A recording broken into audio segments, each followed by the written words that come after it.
Good morning, everyone, and welcome back to another episode of the Building Green 2020 Digital Conference. Building Green is the flagship campaign for PhilGBC's events and consists of year round activities that encourage participation in the green building advocacy. I am Mario Suelto from the PhilGBC National Secretariat and will be today's facilitator.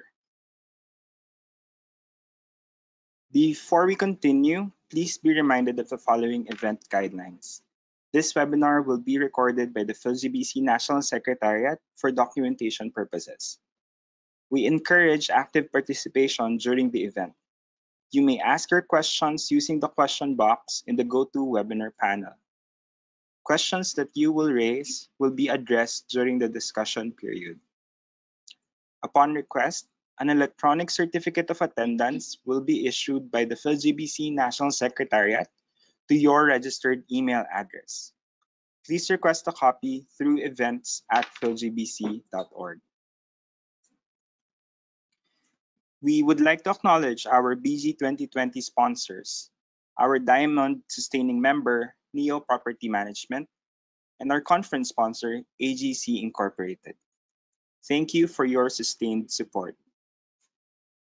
This week, we heard the insight of our building professionals during episode 4, The Building Professionals, learned about the programs of our industry partners during episode 5, The Partners, and welcomed aspiring Verde assessors during the training on episode 6, The Assessors. Today, we are on episode 7, The Technology, for the Building Green 2020 Digital Conference. Technology plays a key role in the delivery of green building projects. Project owners, building professionals, contractors, and consumers need to know what current technologies are available for them to be able to make energy efficiency the new business as usual. As decision makers, we also need to be aware of the most appropriate technologies that are available in the market when we are procuring for our new building projects or improving our existing building projects. To address this need to connect users, manufacturers, suppliers, and service providers, the PhilGBC will be launching its new program. So let me now pass the audio to Ms. Rowena Elida to share with you the new program of the Council. Thank you, Mario. Over the past few years, one of the major comments or challenges that we have been receiving is where can users find appropriate products and services to successfully deliver their green building projects? We have been seeing increasing number of green building projects in our communities and cities, and we have been receiving increasing interest from project proponents on their need to procure and implement strategies, technologies, and services that will help them in achieving their green building targets.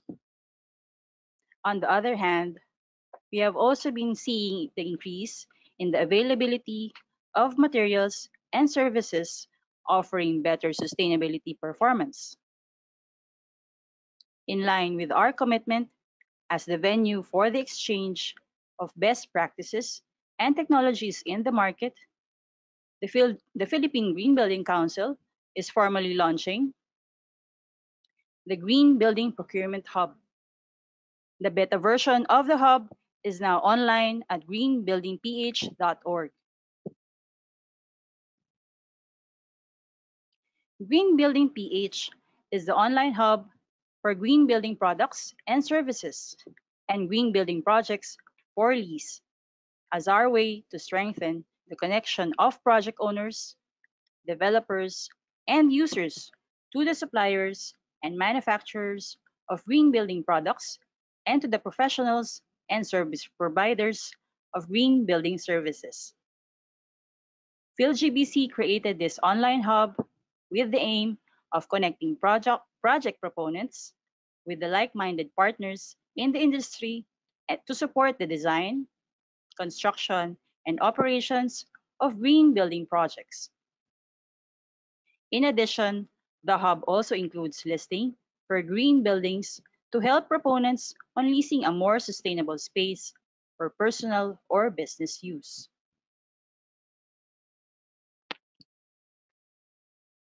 Do you want to know the products that may help you achieve your green building project? The products listed in the database range from the structural materials to architectural finishes. You may search through the database to find out about what are the features and performance of the green building products available in the market.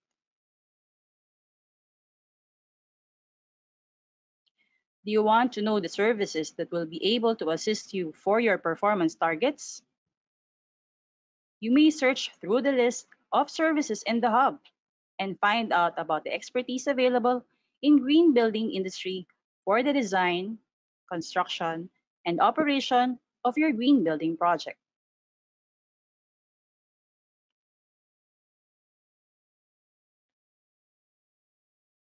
Do you want to lease a space in a green building? The buildings listed in the database range from residential to commercial buildings.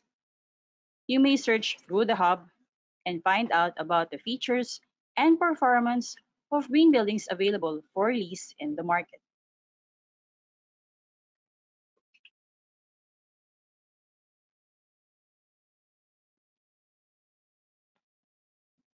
You may access the hub through any device or browser through the greenbuildingph.org.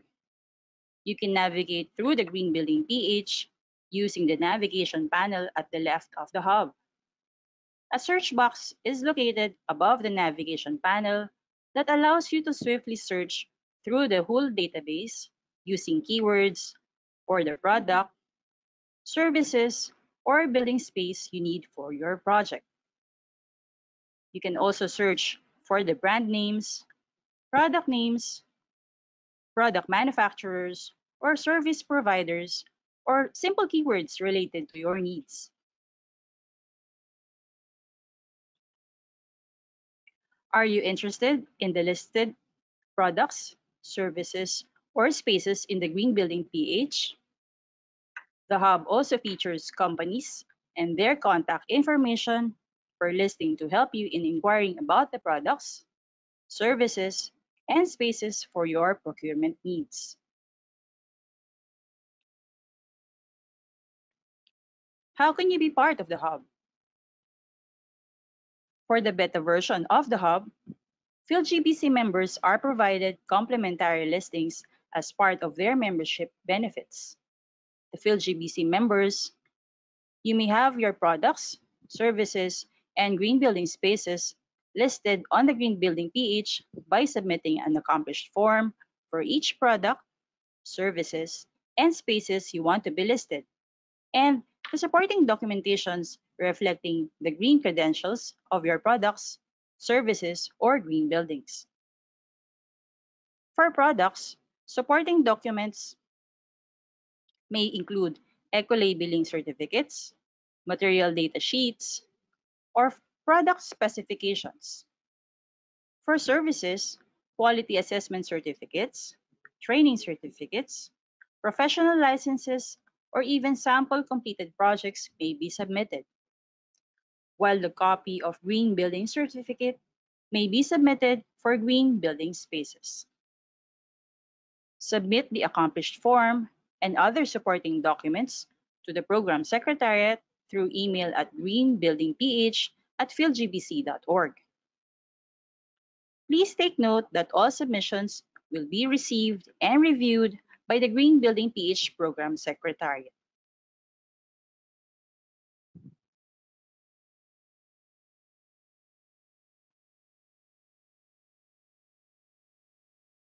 For non-members, you may download the same forms and submit your accomplished forms and requirements to be included in the hub. You may also pay the listing fee for your application. Confirm the fees and submit your requirements to Green Building PH Program Secretariat through email at greenbuildingph@philgbc.org. Whether you are a user looking for the product or service to help you complete your green building project, or you are a supplier or manufacturer that would like to connect with our colleagues in the industry, we welcome you to participate in the program and be part of the Green Building Procurement Hub. For more information, please visit greenbuildingph.org, or you may contact the Green Building PH Program Secretariat at greenbuildingph@philgbc.org. Thank you very much, Ms. Wang. So as mentioned, Green Building PH is now online. So visit greenbuildingph.org. Now for the presentations for today's episode, let me first introduce all of our presenters for this episode. Our first speaker is Jagannathan Srinivasan, the General Manager of Signify Philippines Incorporated, the company formerly known as Philips Lighting. Jagan is a passionate champion of sustainability and is known for his result-driven attitude and customer-centric mindset. He leads the company's pioneering efforts to take light beyond illumination and to unlock the extraordinary potential of light for brighter lives and a better world.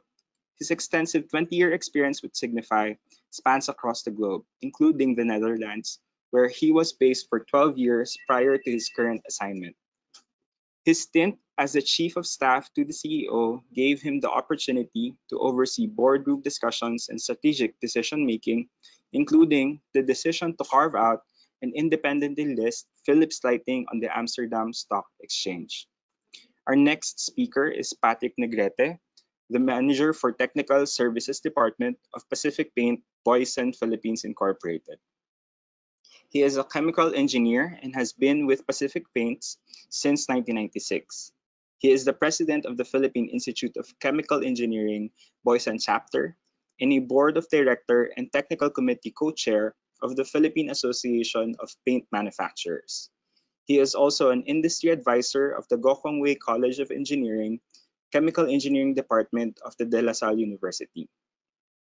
The next speaker will be Danielle Releca, founder and president of Odeo. She is an entrepreneur focused on social impact and innovation.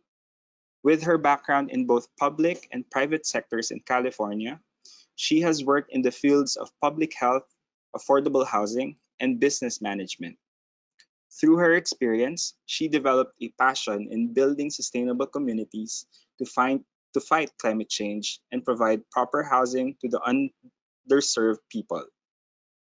She eventually took a trip to the Philippines where she visited Tondo, Manila, and it was this experience that led her to her decision of moving to the Philippines to begin her social entrepreneurial journey. Odeo's main focus is to revolutionize the housing industry while reducing the Philippines' plastic footprint. The next speaker will be Alan Young, the Regional Business Development Manager of Daikin Air Conditioning. Alan oversees the development of VRV systems in the ASEAN Oceania countries for the last 19 years. He works closely with building developers directly, from building design concept, application, and technical aspects, to determine appropriate AC systems for large building projects. The path taken is to ensure the various AC solutions are considered with respect to individual project requirements so that the developers make an informed decision. In 1983, prior to Daikin, he pioneered the design-build concept for computer centers and special semiconductor plants while at Liebert Emerson. Some large commercial projects he has undertaken directly in Indonesia are Pacific Place, Jakarta, Equity Tower, AMG Tower, and City Center. The next presenter is Ms. Ara Cura, the Business Development Manager of the Philippine market of Wieland Electric Germany, focusing on establishing the future of pluggability while specializing in smart installation. She has been in the construction sector for the past 10 years doing sales, marketing, and business development professional endeavors. She majored in BS Architecture in the University of Santo Tomas and has been an advocate of sustainability in building construction and design for years.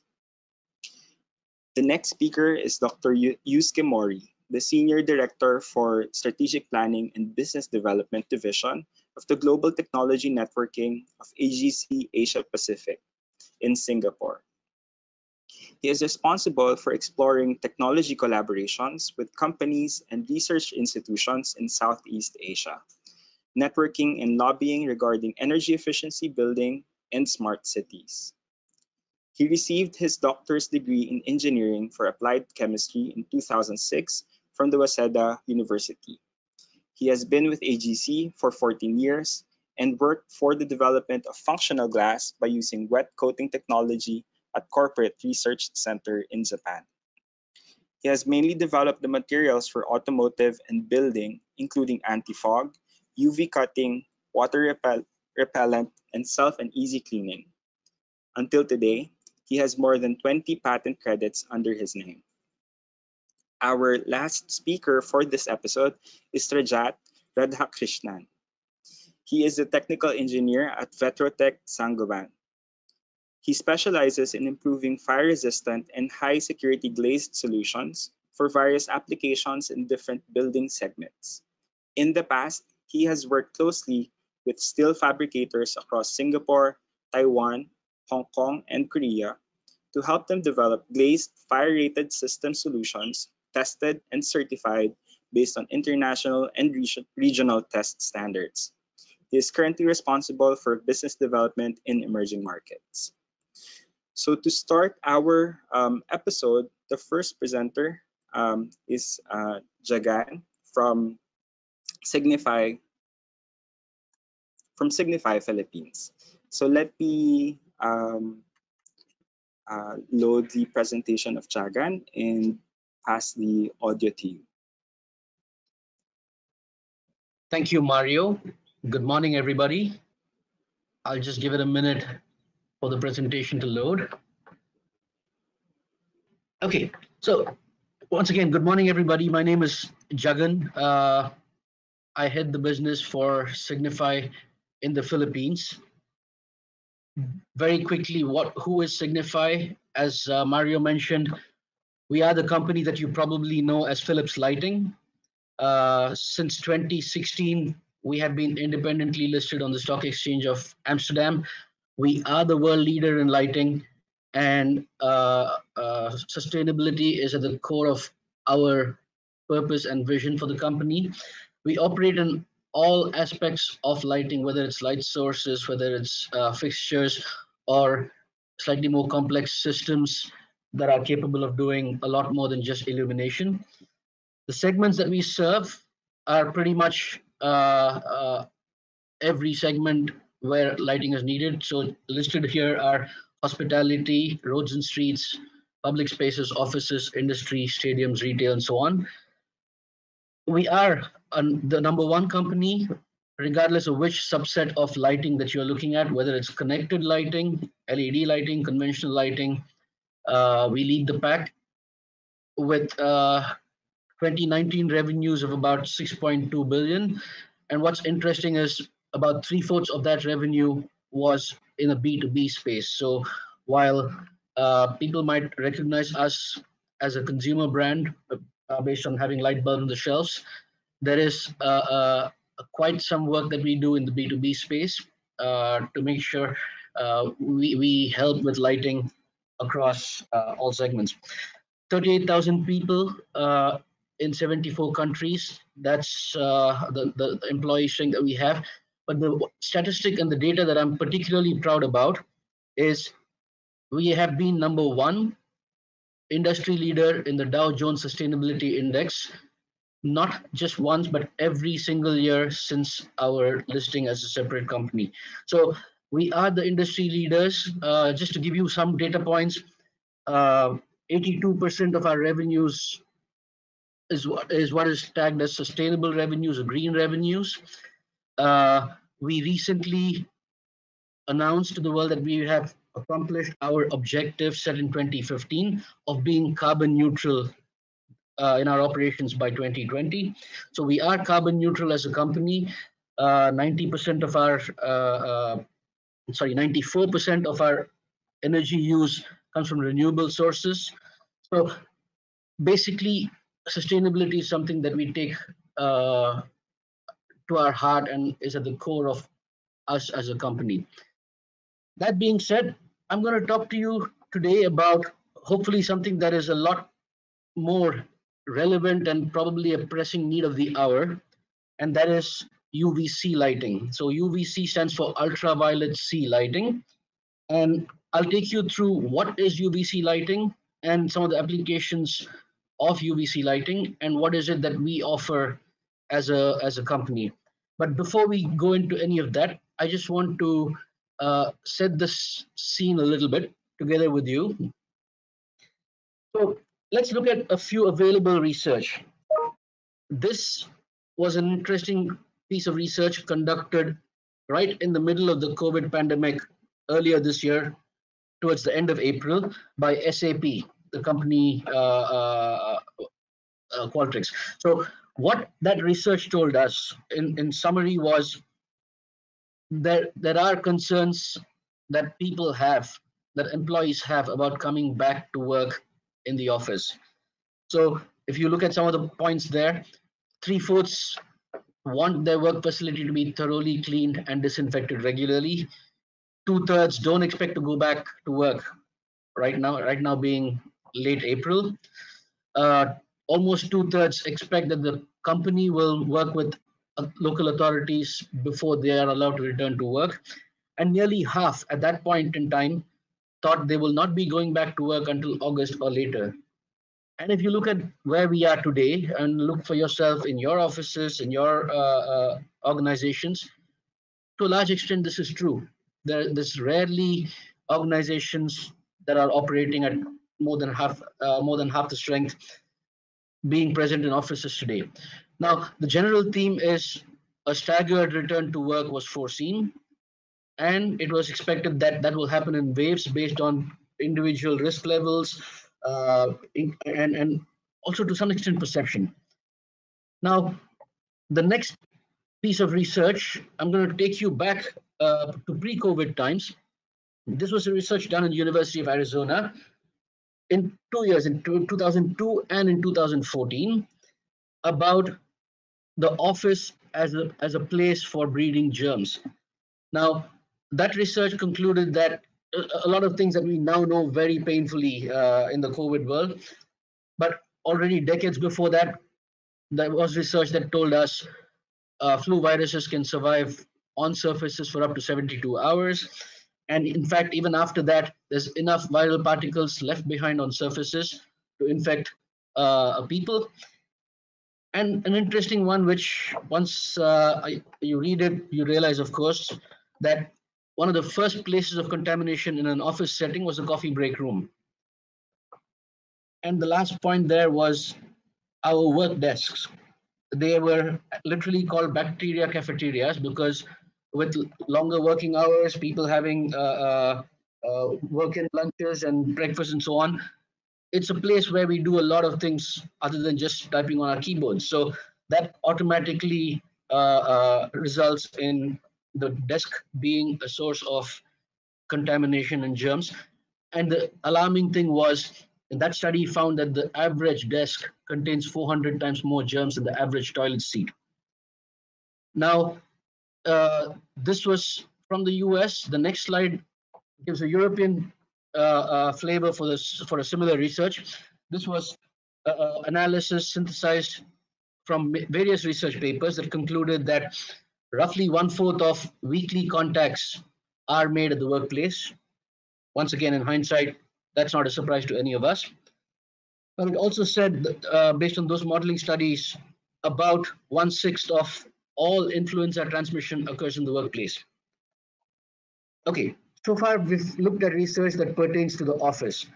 But if you remember, even during the enhanced community quarantine, the one thing we were all allowed to do was go grocery shopping. So let's take a look at what happens in the grocery stores. I'm sorry, before that, one last and very relevant finding about offices again, this time in South Korea, again in the middle of the pandemic in early March. This was a BPO setting, and it's particularly relevant because we have a lot of BPOs in the Philippines, and there are parallels that can be drawn.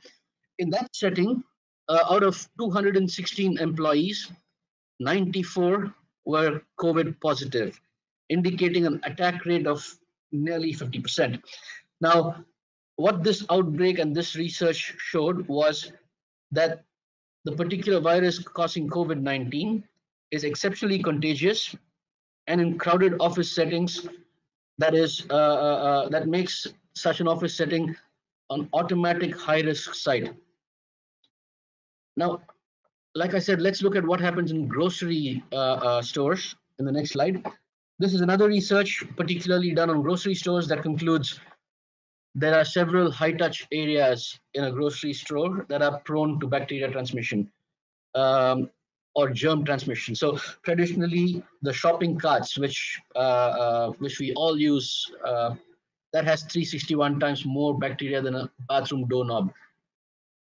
The supermarket fridge, the doors of those fridges, they have 1,000 times more bacteria than the surface of your cell phone. Uh, and where they exist, the self-checkout touch screens, they had they actually had samples of fecal bacteria on them. So the point being, uh, not only the office, but also in this case, grocery stores are places where pathogens thrive. Now, let's talk about this whole face mask thing a little bit. If you understand what this research found out, we can easily understand why we're asked to wear face masks, not just to prevent the infection spreading to other people, but also to protect ourselves. This study found out that typically people touch their faces 23 times an hour. Uh, you may not realize it, it might be subconscious, but that's the data. So if you're touching our face that many times every hour, and our hands also touch other surfaces that could be potentially contaminated, then you obviously understand why the need to have masks so that you don't accidentally get pathogens into your body via the mouth or nose or things like that. Now, the next research, sorry, the all these researchers point out very clearly to the fact that there is a need for disinfection in the environment that we live in. Now, let's look at what are typically the common methods for disinfection that exist. Broadly classified, there are three types: chemical sprays or wipes, disinfecting, fog or nebulization as it's called, or via air filters, typically HEPA filters or similar materials. Now, they all have their pros and cons.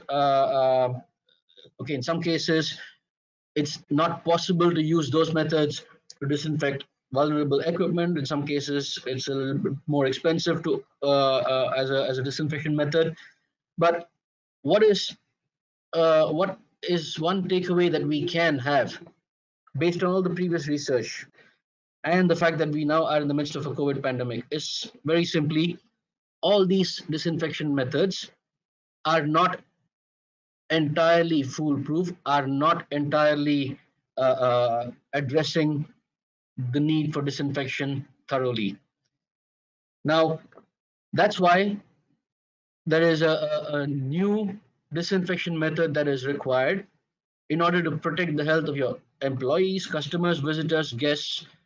And the good news is ultraviolet C lighting has that power to disinfect. So let's try to understand what is ultraviolet C lighting and how does it work. The good news also is, while it might be a new application that we are talking about in the context of the pandemic right now, it is not a new technology. It is something that we as a company have had 35 years of experience in providing solutions to disinfect spaces. At the same time, as a result of that, enhance your processes, rebuild confidence, and so on. Now, if you look at how can UVC help in the context of today? If employed as a part of a cleaning routine, UVC firstly is proven. It's been successfully used for air, surface, and water disinfection for over 40 years. The best part of UVC is the fact that until today, there is no known pathogen that is resistant to UVC.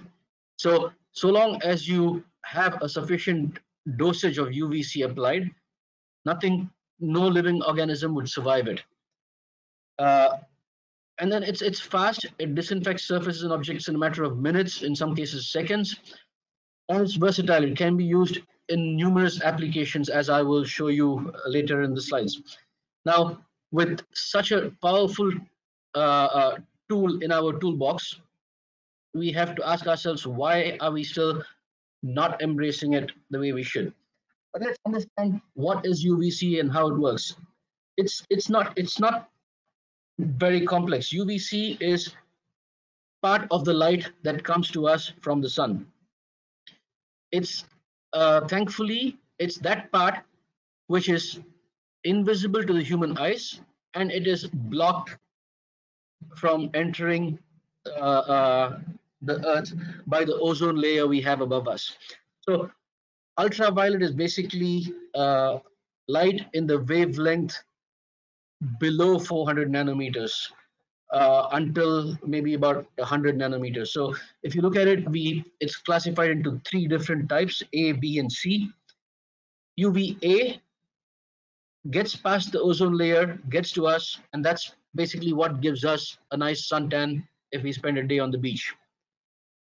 UVB, think of it as a little bit more powerful than UVA. So it not only gives you a suntan, it probably gives you a bad suntan, or when used for the right applications in medical applications, it is used to treat skin conditions, including psoriasis. Now, UVC, and that's the one we are talking about particularly today, that is uh, a very potent form of light, and that is used for disinfection purposes and germicidal applications. Now, let's talk a few more details about UVC. Like I said, there's no known pathogens that can survive UVC disinfection, and this is a statement being made after scientific testing, and I'll talk about what are some of the proof points we have for making these claims.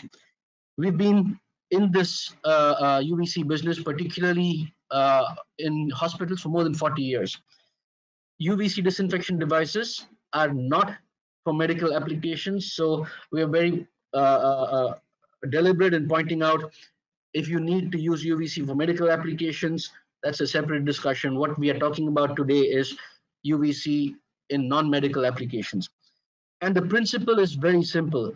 You need a certain level of dosage of ultraviolet light in order to achieve the desired effect. And dosage is a function of intensity and time of exposure. And intensity, once again, is a function of two different things: the wattage of the light source that is producing UVC and the distance of that source from the surface you want to disinfect. And it's also important to understand the principle of no touch. When I said UVC is amazing for germicidal properties, the corollary of that is it is harmful for living cells. So if we are exposed to UVC, the cells in our bodies are being exposed to something harmful as well. So as a company, we take the stand that we do not want UVC exposure on any living thing. Non-living things, okay, as long as it's a living thing and there are cells involved, we don't want UVC exposure unless it is by design, for example, on the cells of those germs. Now, in order for UVC's germicidal effectiveness, the research has established that the best effectiveness for germicidal applications is a wavelength of 265 nanometers.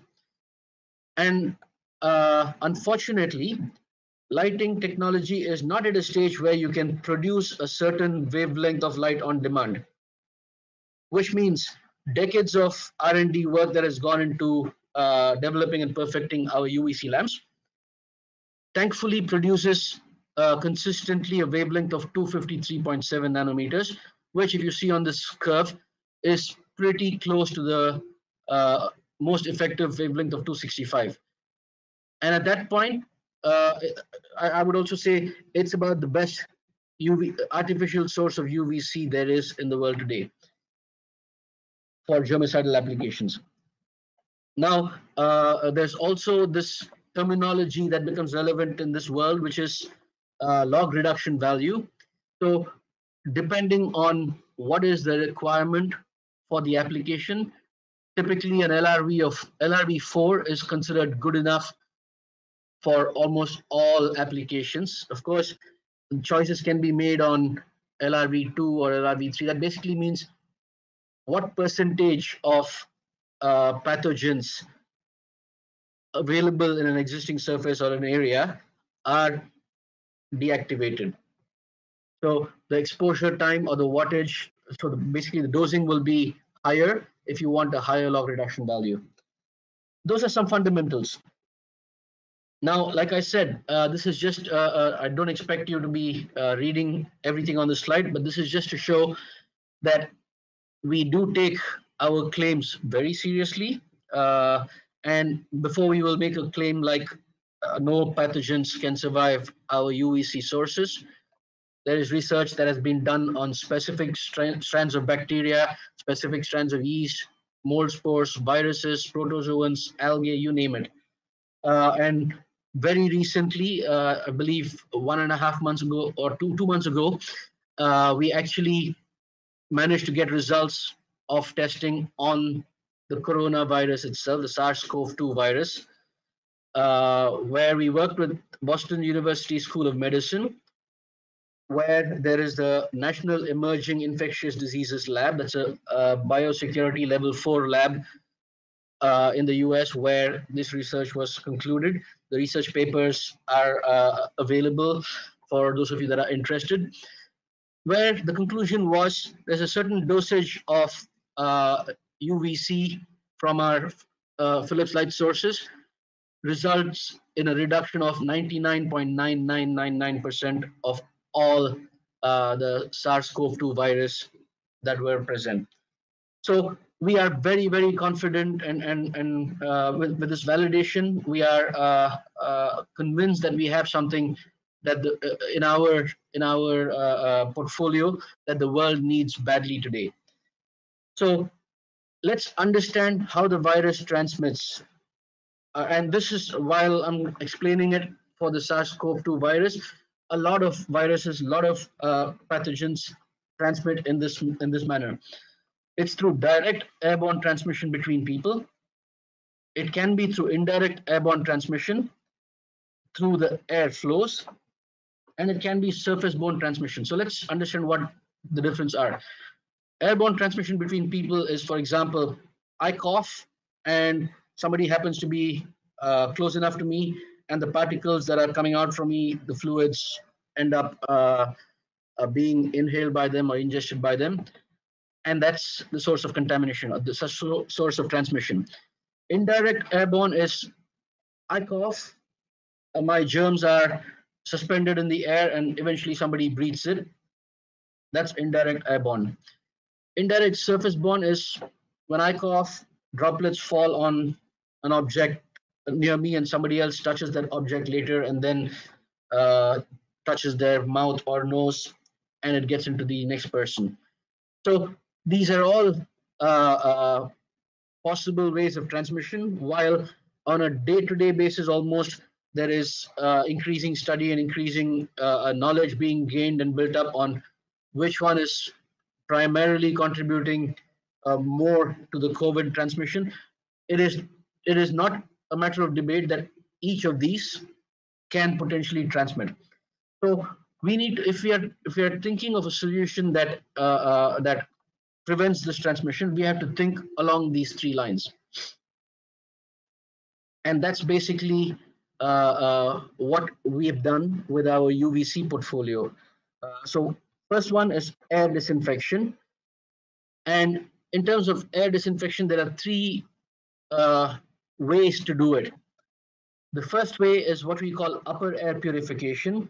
These are systems that are installed in the ceiling or high on the walls, typically at a height of 2.5 meters from the ground or above, and they work with the natural convection of air. So when relatively warmer air rises up and is being subjected to a UV dosage, it gets disinfected before it comes down as cooler air.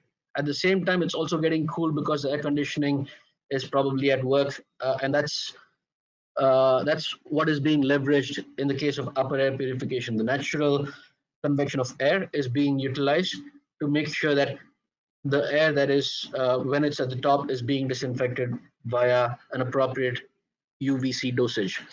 In the second case, it's the cooling coil cleaning system. So we all know the HVAC systems have cooling coils, and if you look at one of those cooling coils that's been in use for a while, you will see there's typically deposits on that cooling coil and what we call a biofilm. That's basically stubborn things that refuse to go away and become a source of pathogens, become potentially a source where contamination can happen.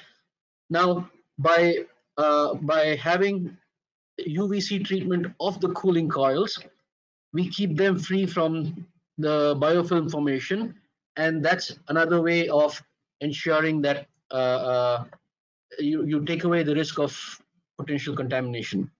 The third way to do that for air disinfection is in the air handling units itself. So you have ductwork that is required to make the air conditioning system work, and by using these ducts on the inside of these ducts and designing a UVC system that will ensure adequate dosage of ultraviolet C light, taking into account various factors like airspeed, flow rates, and all of those things. It needs to be a design solution. But when we do that, then we are able to treat the air that is being circulated in our spaces. The one thing to point out here, this typically requires a high dosage of UVC because of let's say, typically fast moving air flows, air speeds, and that has implications in terms of what energy consumption is required. So it needs to be a fine balance that's found based on let's say different engineering principles and constraints. Now that is for air disinfection in generic terms.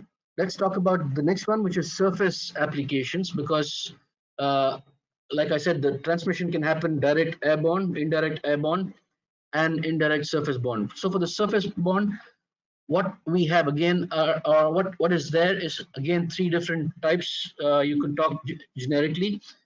One is a movable trolleys. So these can be robotic or these can be manually moved around. But basically, trolleys that would require multiple passes and disinfect an entire room, for example. The the important thing with this is to make sure that there is no humans present in the room while it's in use, and that is actually the reason why trolleys came into being on robotic mounts in the first place. The next type is fixed open air fixtures, which is basically a fixed installation that can disinfect both the air as well as surfaces. But once again, these need to be working when people are not in the room. People shouldn't be exposed to the UV radiations. And the third type for surface disinfection is to disinfect the object that you are concerned about. And for these, we've got cabinets that are commonly used. And think of these as boxes into which you put something, and a few seconds to a few minutes later, you take them out completely disinfected. Some examples mentioned here are mail, incoming post, mobile phones, or small tools, keys, all those kind of things where typically often touch surfaces that could be a potential spot for germs. Now, we so far I've talked about generically what is UVC and what can UVC do and what type of applications exist harnessing the power of UVC for germicidal or disinfection applications. I'd like to just spend the next few minutes taking you through what are some of the offerings that are currently available and in some cases, what is soon to be available that is on our roadmap. So before we go any further, what is available? There is something else that I would want to create awareness with all of you. There is ultraviolet C, which is potentially very useful in germicidal applications.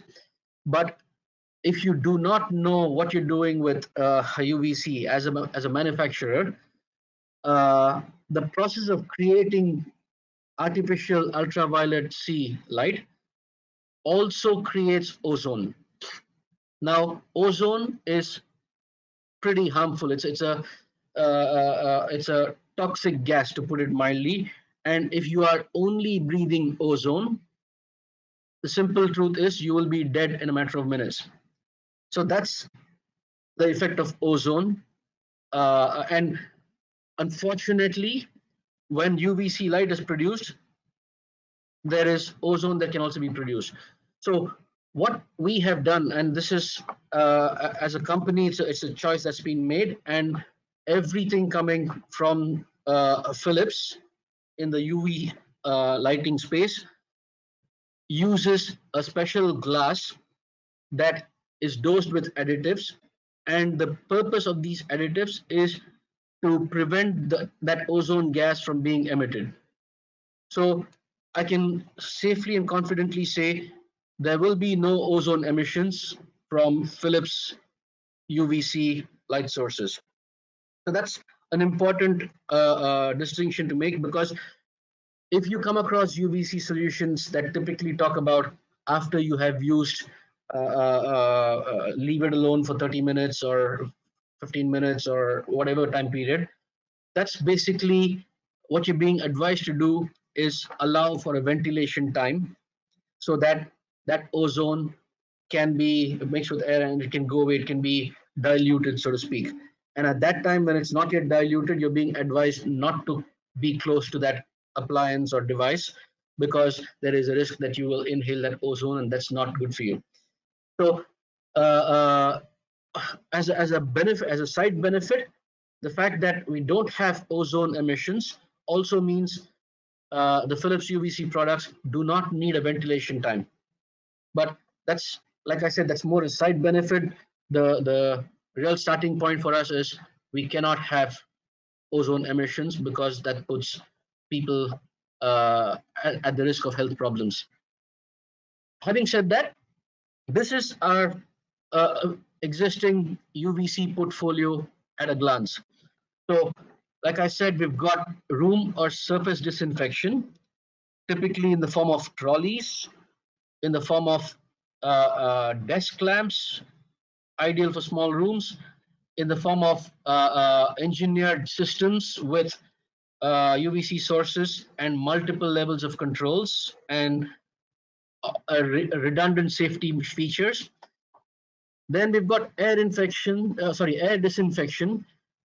that is suitable for use when people are in the room, and I'll explain to you why we say it's okay if people are in the room when you use these products.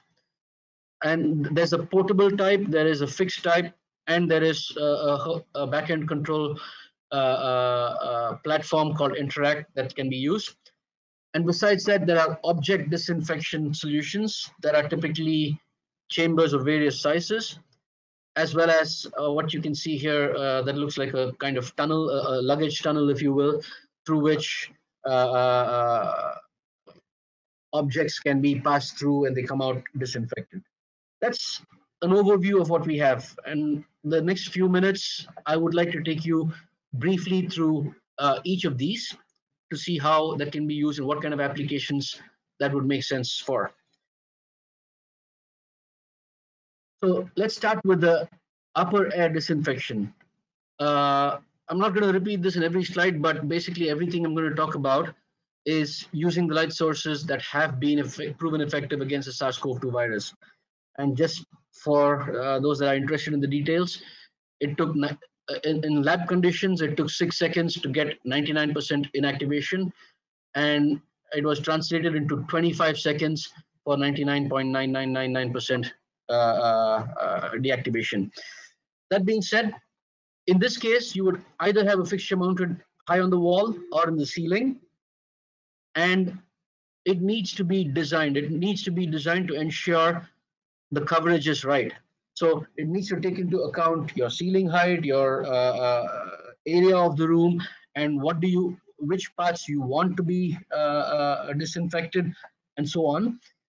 And since it's an engineered design, that's also a service that we will gladly provide for potential customers that are interested.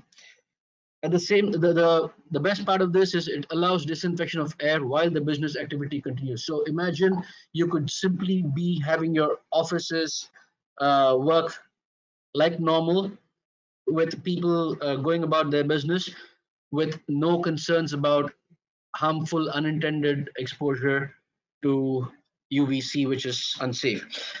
But the requirements are it needs to be positioned at a height of at least 2.3 meters so that it's out of reach of people to disinfect the air at that level. Now, if you look at the next slide, this is a schematic of how it works. And the blue zone that you're seeing here is basically where the ultraviolet uh, rays or radiation is directed at. So typically at eye level, you're not getting any ultraviolet rays. That's how the products are designed. And as long as there is natural air convection, that air which is disinfected in the top surface eventually comes down, and that's typically what you breathe. Now, it is safe, like I said, safe to use with people present at the floor level. It's low energy usage.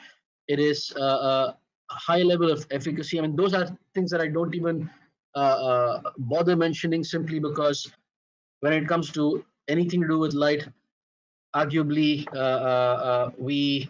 we know what we're doing with respect to efficiency, efficacy, and parameters like that. So these are some examples of where and what kind of applications these products find themselves being used for. Uh, Classrooms, office rooms, common spaces in buildings, and so on, where you cannot shut down the space in order to do a cleaning or disinfection. This makes perfect sense. The next one I'd like to talk about is portable air disinfection. It's it's the same thing that happens in the upper air disinfection, but now it is basically a unit that contains a fan inside to force the air movement, and it contains an enclosed UVC light source. So as the fan is forcing the air movement, the moving air is disinfected inside with the ultraviolet C radiations that are shielded from the outside. So typically good for small rooms or small spaces, 20 to 40 square meters.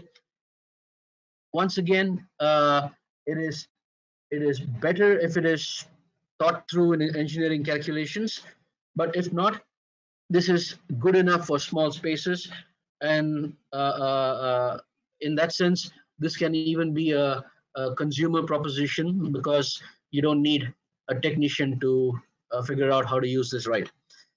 Once again, this is something that is already available in APAC, and yeah, orders can be placed and deliveries made as with the previous upper air disinfection products, also the portable disinfection products.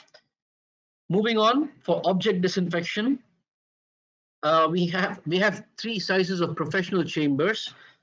Uh, just an interesting background information: these chambers were basically developed after the original uh, avian flu pandemic we had some years ago, the SARS virus, and this was developed for poultry barns. Poultry farmers rearing chicken, they were doing everything to make sure that their space was biosecure, biosafe, but they realized that the farmer who enters the barn and leaves the barn is bringing along with him objects, tools, drilling machines, or car keys, or things like that. And those were the weak links through which contamination was spreading from the clean side inside the barn to the dirty side outside. So there was a need for a solution to disinfect those things that the chicken farm was typically using. And this is what was the result of that development. But now we see, with the current situation right now, there is a much more widespread need for things like this. Think of it as every building that has a receiving area for goods, for shipments, for DHL, FedEx parcels. You don't know what's anything that a messenger brings from outside. You don't know what is on that surface. You would want to have it disinfected before it comes into your building. Perfect application for chambers like these. Once again, these chambers are very much available also in the Philippines since last month. So if there are needs, let's discuss. The all the chambers come with a safety protection in terms of, if that door is accidentally open, uh, the UVC stops working. So it's only when it's enclosed chamber with no risk of accidental exposure does the product work. Moving on, okay, this is just a visual of to give you a feel for the dimensions of these chambers. We also have a consumer version, a small, think of it as a small microwave-sized chamber where you can disinfect small personal devices, your laptops, your mobile phones, your car keys, things that you would touch or things that different people would touch. It's always reassuring and safe if you know you've disinfected it. Once again, this is available for ordering. The next one is the luggage UVC tunnel. Basically, it's a conveyor belt that moves, and you place something here. It's very much like what you go through in airports, or what you used to go through in airports when you could fly.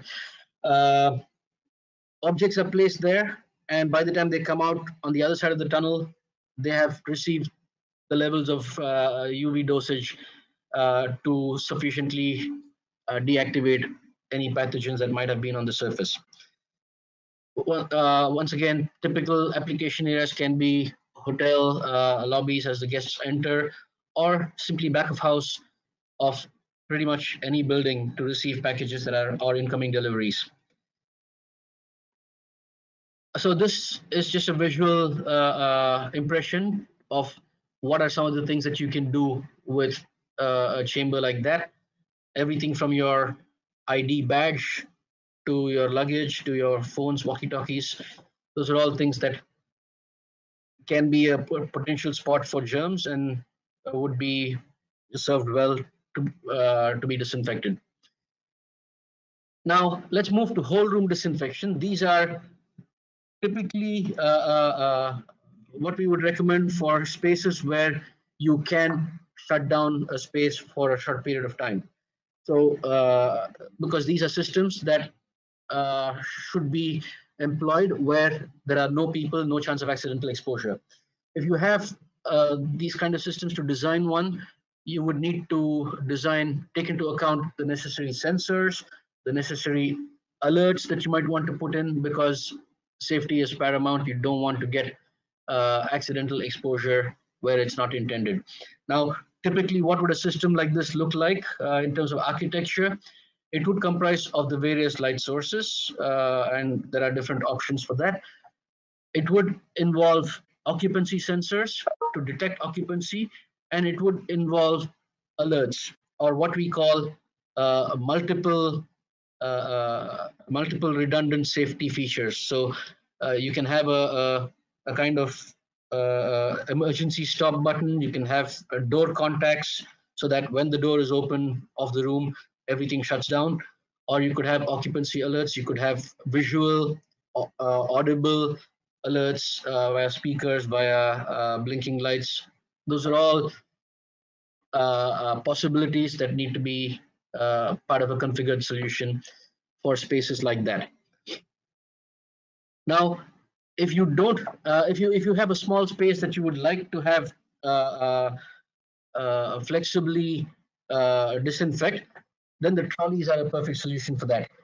So, for example, let's say a hospital bed, when a patient leaves, or a hotel room when a guest leaves, and you need to get the room ready for the next guest before they come in, you can use these trolleys to make sure that the room is disinfected.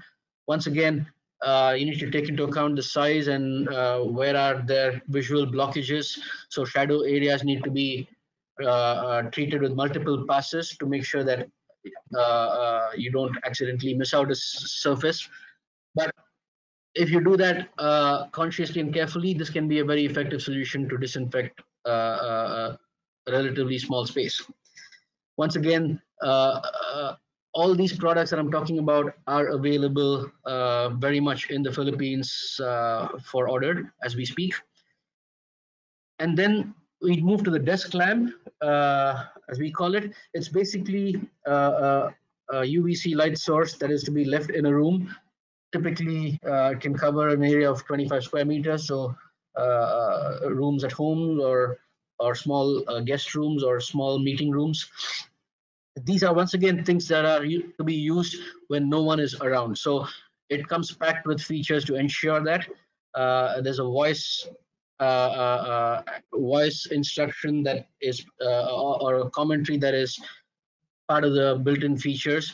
So it tells you when the product is ready to start. It advises you to leave the room. There's a 30-second delay timer, and if despite all that somebody comes within a 3-meter distance, it will automatically shut down.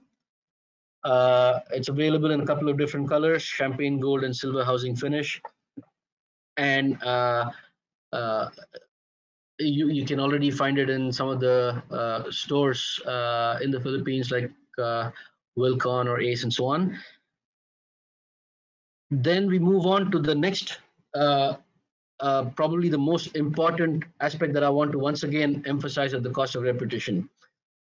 Using UVC in a safe way is very important, because UVC, when exposed to humans, it can, in mild cases, it can do skin damage, or it could damage the eye membrane.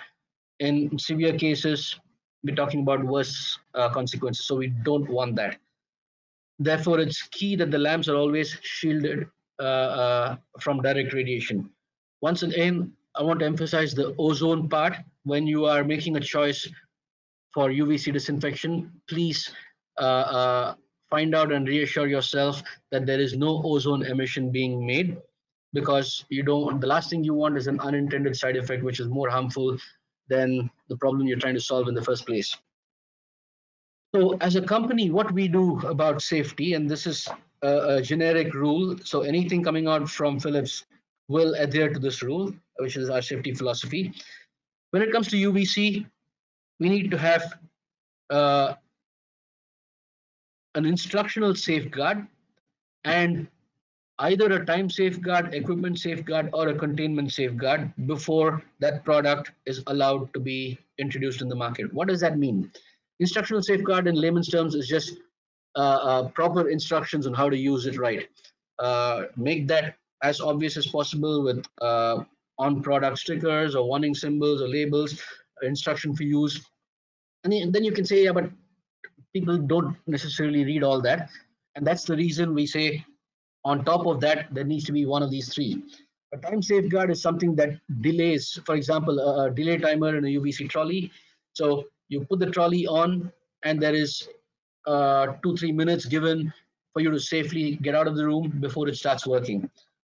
A time safeguard or an equipment safeguard. An equipment safeguard is, for example, in the chambers. The chambers will not work if the door is open and there's a chance that UVC exposure can happen. Containment safeguard is, for example, when you have a control system that makes sure that the door needs to be locked in order for that system to work. So you're basically containing that zone and making sure nobody else is allowed to enter while UVC radiation is in progress. So we do all this. because we believe it has to be done right the safe way. And to take it a step further, when it's B2B customers we're talking about, we will also take it upon ourselves to train your staff, whoever that might be relevant, on the UVC devices and how to use that in the disinfection. Basically, it's a certified course offered by our lighting university, which ensures two things. One, that the people that are using UVC in your facilities are using it in a safe manner without accidental exposure to anybody. And two, if they are using it effectively, because the reason you're doing it is to get the germicidal application. So it's no point if you're given a false sense of reassurance where the surface is not being effectively disinfected. So people need to understand and ensure that both these are ticked off right. And that's what the training and the certification that we will provide to your staff will help with. The next thing, in terms of life cycle services, that's also something that we offer. So you want to know forever that if you have a disinfection system in place based on UVC, you want to know it's working and it's effectively working. That means you want to know that the lamps that are, or the light sources that are the part of that system are all performing right. So we have the ability to control and monitor and do preventive maintenance or reactive maintenance as the situation calls for. And that can be part of a service package, which gives you the reassurance that things are fine and disinfection is taking place as designed. And for that, we have a whole host of controls that we work with. And I'm happy to take the discussion with anybody that's interested on how to do it for your specific facility and your realities. So, in summary, basically, we see the things are getting heading towards a new normal, and we see a big role for UVC disinfection in that new normal. It's gratifying to know that there is quite some experience built over decades that can be readily leveraged and harnessed in today's condition. Once again, why work with us? Because we are a trusted partner with 35 plus years of experience in this specific field of ultraviolet radiation. Uh, we will work with documented application guidance. We will train your staff. We will make sure when it's needed, design in and lifecycle services are part of the package that we offer. Having said that, for anybody that might be interested, I leave this screen for a while. Myself, Jagan, and I've got my colleagues Andrew, Peter, and Mona, who are probably in this call as well. You've got the email addresses and phone numbers. Please feel free to reach out and let's bounce back. Let's get back to business. Let's kickstart the economy as is needed to bounce back brighter for all of us. Thank you very much. If there are questions that have been captured, I'll be happy to take them at the end when we have the open forum.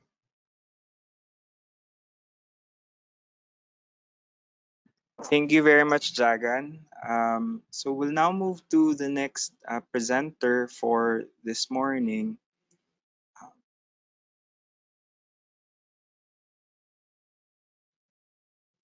So let me share the slides now. So for our next presenter, we have Patrick Negrente from Pacific Paint Boys and Philippines. So Patrick, let me now pass the control and the audio to you.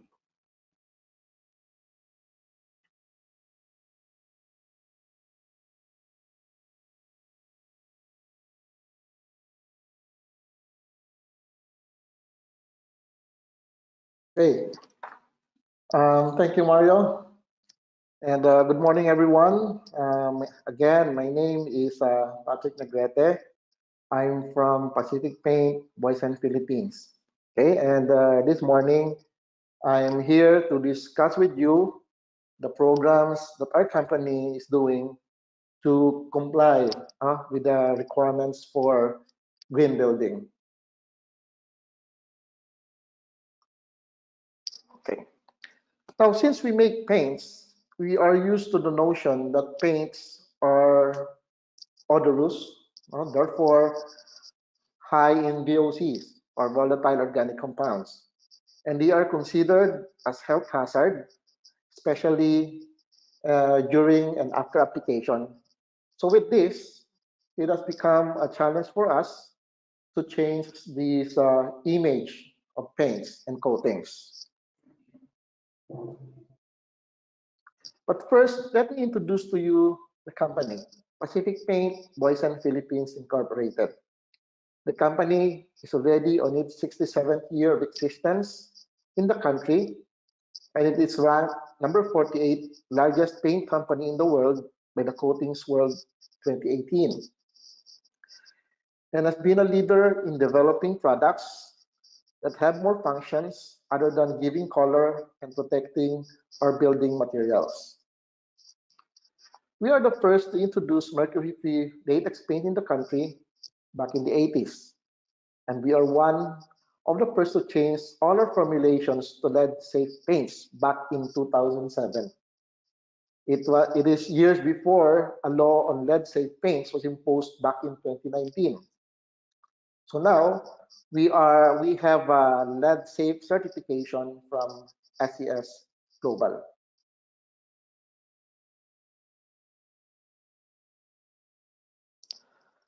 Now let's talk about green paints. Actually, there is no universally accepted definition for green coatings. So from the current concepts of green chemistry, it is defined as the design, development, implementation of chemical products and processes to reduce or eliminate the use and generation of substances hazardous to human health and the environment.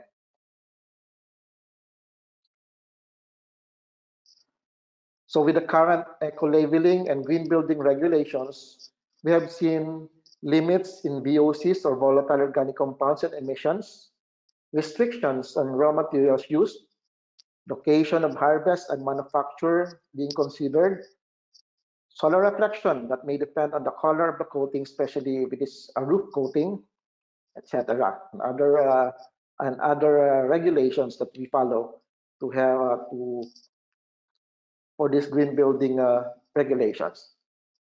All of the products that I'm going to discuss with you or mention here, sorry, are all water-based and has been tested for VOCs.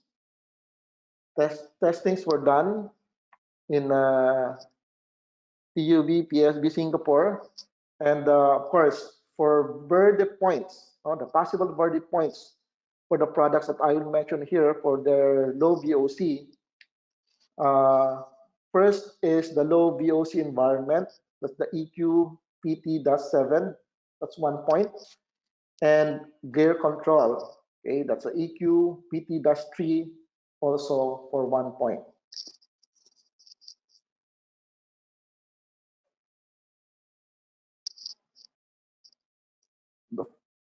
The first product that I'm going to discuss with you is actually a very old product. It has been produced by the company ever since, and it is one of the bread and butter of the company, the Boyton Permacoat system. It has a VOC of 5.9 grams per liter for flat, while the semi-gloss and gloss variants have 4.6 and 12.1 grams per liter respectively. These values are way below the limits for VOC of flat and non-flat paints. Now, and this paint can be used both for interior and exterior surfaces. Next is Boyson Healthy Home.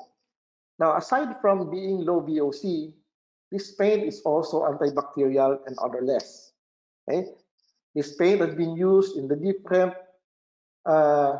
construction of EQFs or the emergency quarantine facilities in the country. Okay? And another is Virtuoso. This is also an odorless and antibacterial coating with a VOC of 14.7 grams per liter. So it qualifies under non-flat paints, or even actually this paint has a matte finish. So maybe we can uh, classify it under non-flat paints. Okay. Now this paint has this special additive, which is Teflon, that makes it cleanable. So the advantage is, since it is cleanable, you don't have to repaint every time the walls get stains on it. So you just have to wipe it off and make it look brand new again. Now decorative paints such as the Decore, Marmorino, these are all simulated wallpaper finishes. Okay, are also all compliant to the VOC limits set under the EQ, the environmental quality. This has been tested also for low VOC.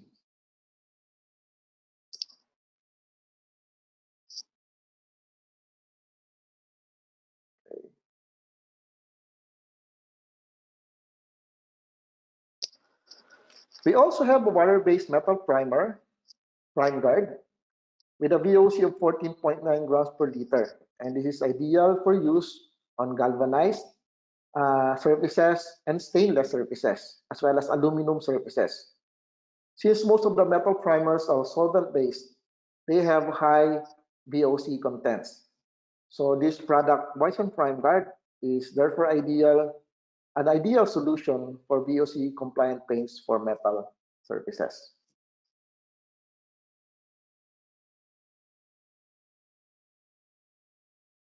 Now for floors, we also have low VOC coatings such as a water-based epoxy system, which we call Bison Aqua Epoxy, and also Bison Timber Coat, a water-based single component polyurethane coating for wooden floors. Now, with this product, you can have your floors refurbished, especially in condo units, without disrupting your neighbors with the odor that the usual solvent-based polyurethane have. Now, with this timber coat, it is water-based, it is odorless. You can choose from matte, semi-gloss, and gloss finishes. So it can be used both for interior and exterior surfaces.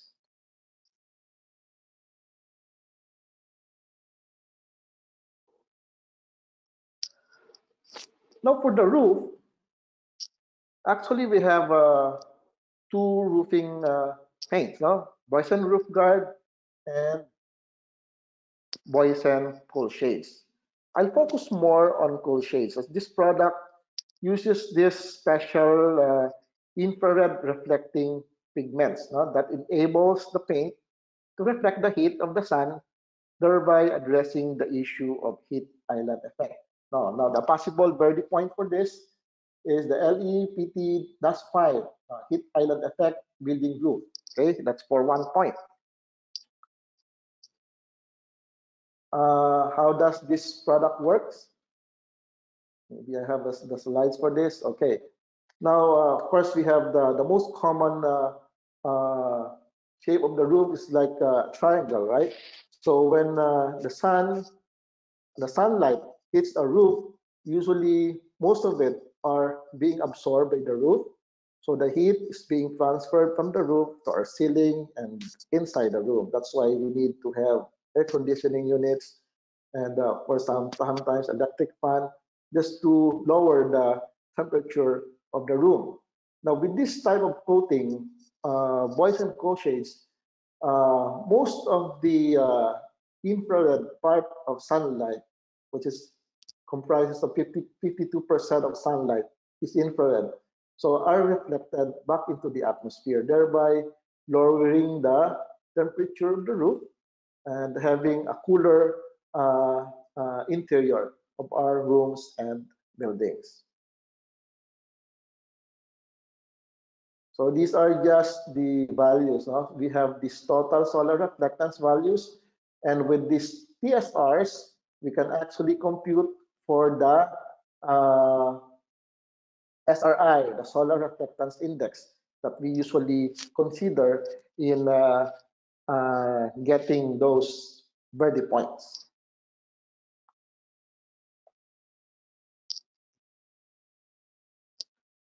Now for the walls, aside from these exterior coatings, these are all water-based, and of course the VOCs for this will not actually affect the interiors since these are used for the exterior. So I would like to discuss with you a paint for the wall, which we call Boysen Knocks Out. Okay, this product is actually an air cleaning paint and can be used both for interior and exterior surfaces, provided that it has enough light to activate the nitrogen oxide eating capabilities of the paint. So for exterior, we won't have a problem in using this product since it is exposed to the sunlight. Now, how about for interior surfaces, such as basement parking areas? Okay? Now, usually the NOx that are being emitted by cars inside these parking basements are usually trapped inside. So we have, how do we get rid of those NOx? Okay? We need light, UV lights. Okay? So we need the help of Mr. Jagan for the lights here, since we are talking about UV lights. So we need the UV to activate the air cleaning capabilities of this paint. Now, this product has been used in different parts of the world to combat air pollution. It has been used in murals. It has been used in some parts of EDSA, actually, since we have one of the highest volume of vehicles passing through in Metro Manila, in EDSA. Okay, and of course, other projects in different parts of the world has used Boysen Knocks Out.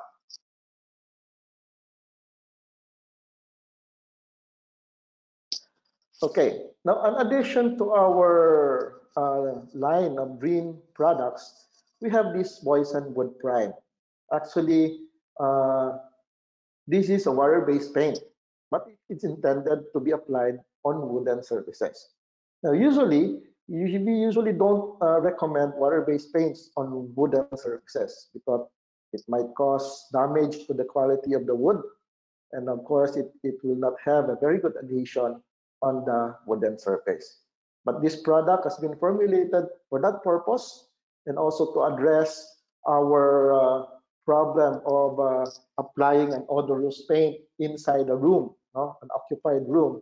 So with this paint, we can actually solve the problem of applying a disruptive in terms of smell paint on your interior walls. Now, after applying this paint, you can actually paint it over with any water-based paint that we have.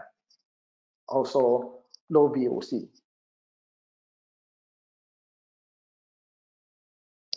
And of course, last but not the least, we have Boysen Bug Off. Okay, this is a relatively new product. This is a water-based low VOC anti-insect paint with artillene.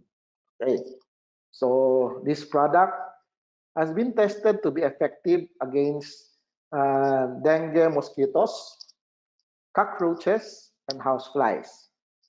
So basically, this product was formulated to address the spread of diseases caused by these insects. For example, the mosquito, dengue, and other diseases brought about by houseflies and cockroaches.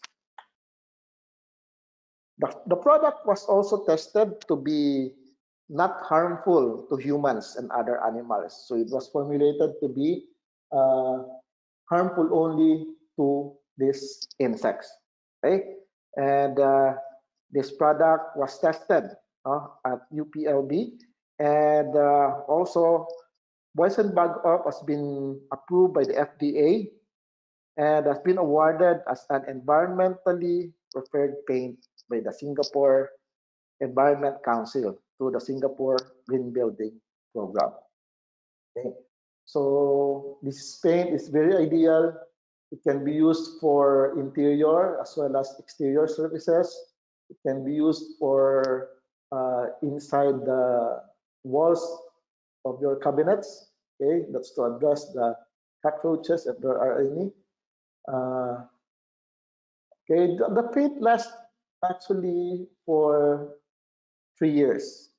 Okay, so after that, maybe you have to apply one coat again to uh, to renew its effectiveness in addressing the insect problems in our houses and buildings.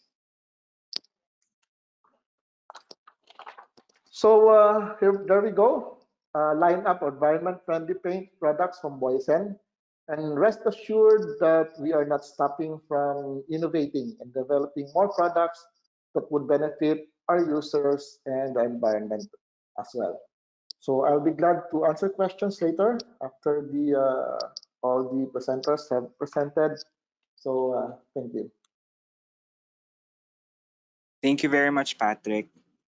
So as mentioned, you may ask your questions using the question panel in your GoToWebinar app, or if you are connected in a browser, you may type in your questions so that we can address them to our presenters during the discussion period.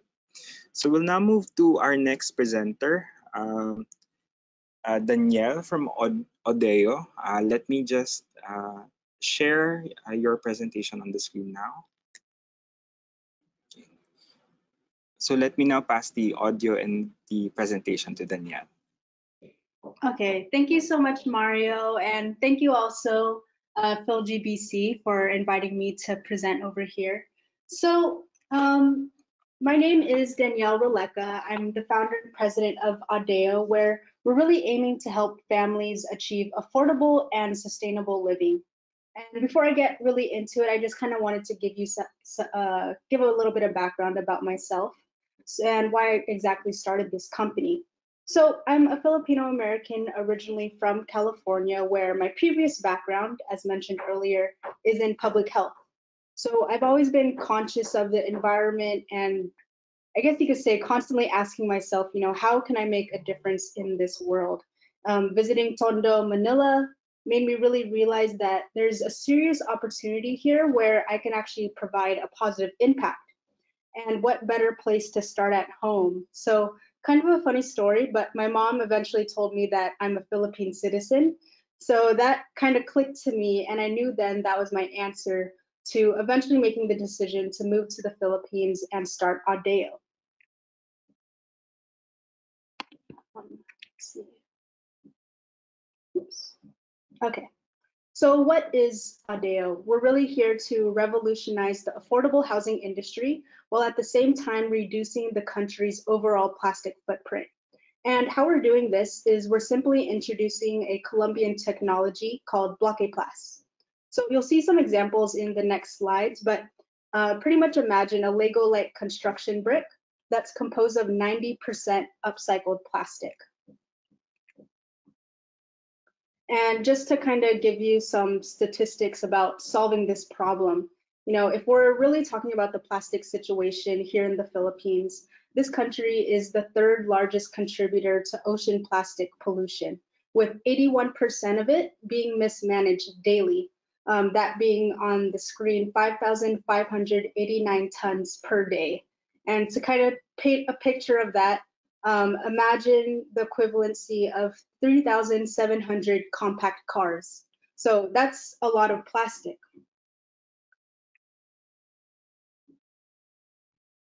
And our solution, of course, is the Bloque Plus system. So think of this technology again like assembling adult Legos. It uses an interlocking method that doesn't require additional rebar or adhesive, which you can imagine significantly reduces both the labor costs as well as the lead time. And as mentioned, it's originally used in Colombia.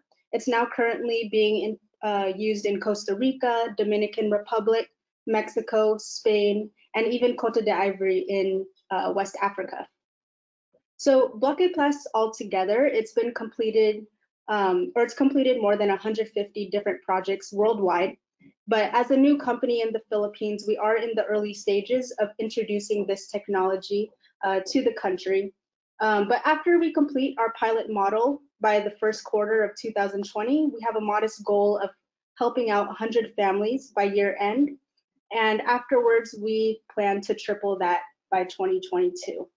We plan to work methodically as we hope to trailblaze a new approach to an already mature market.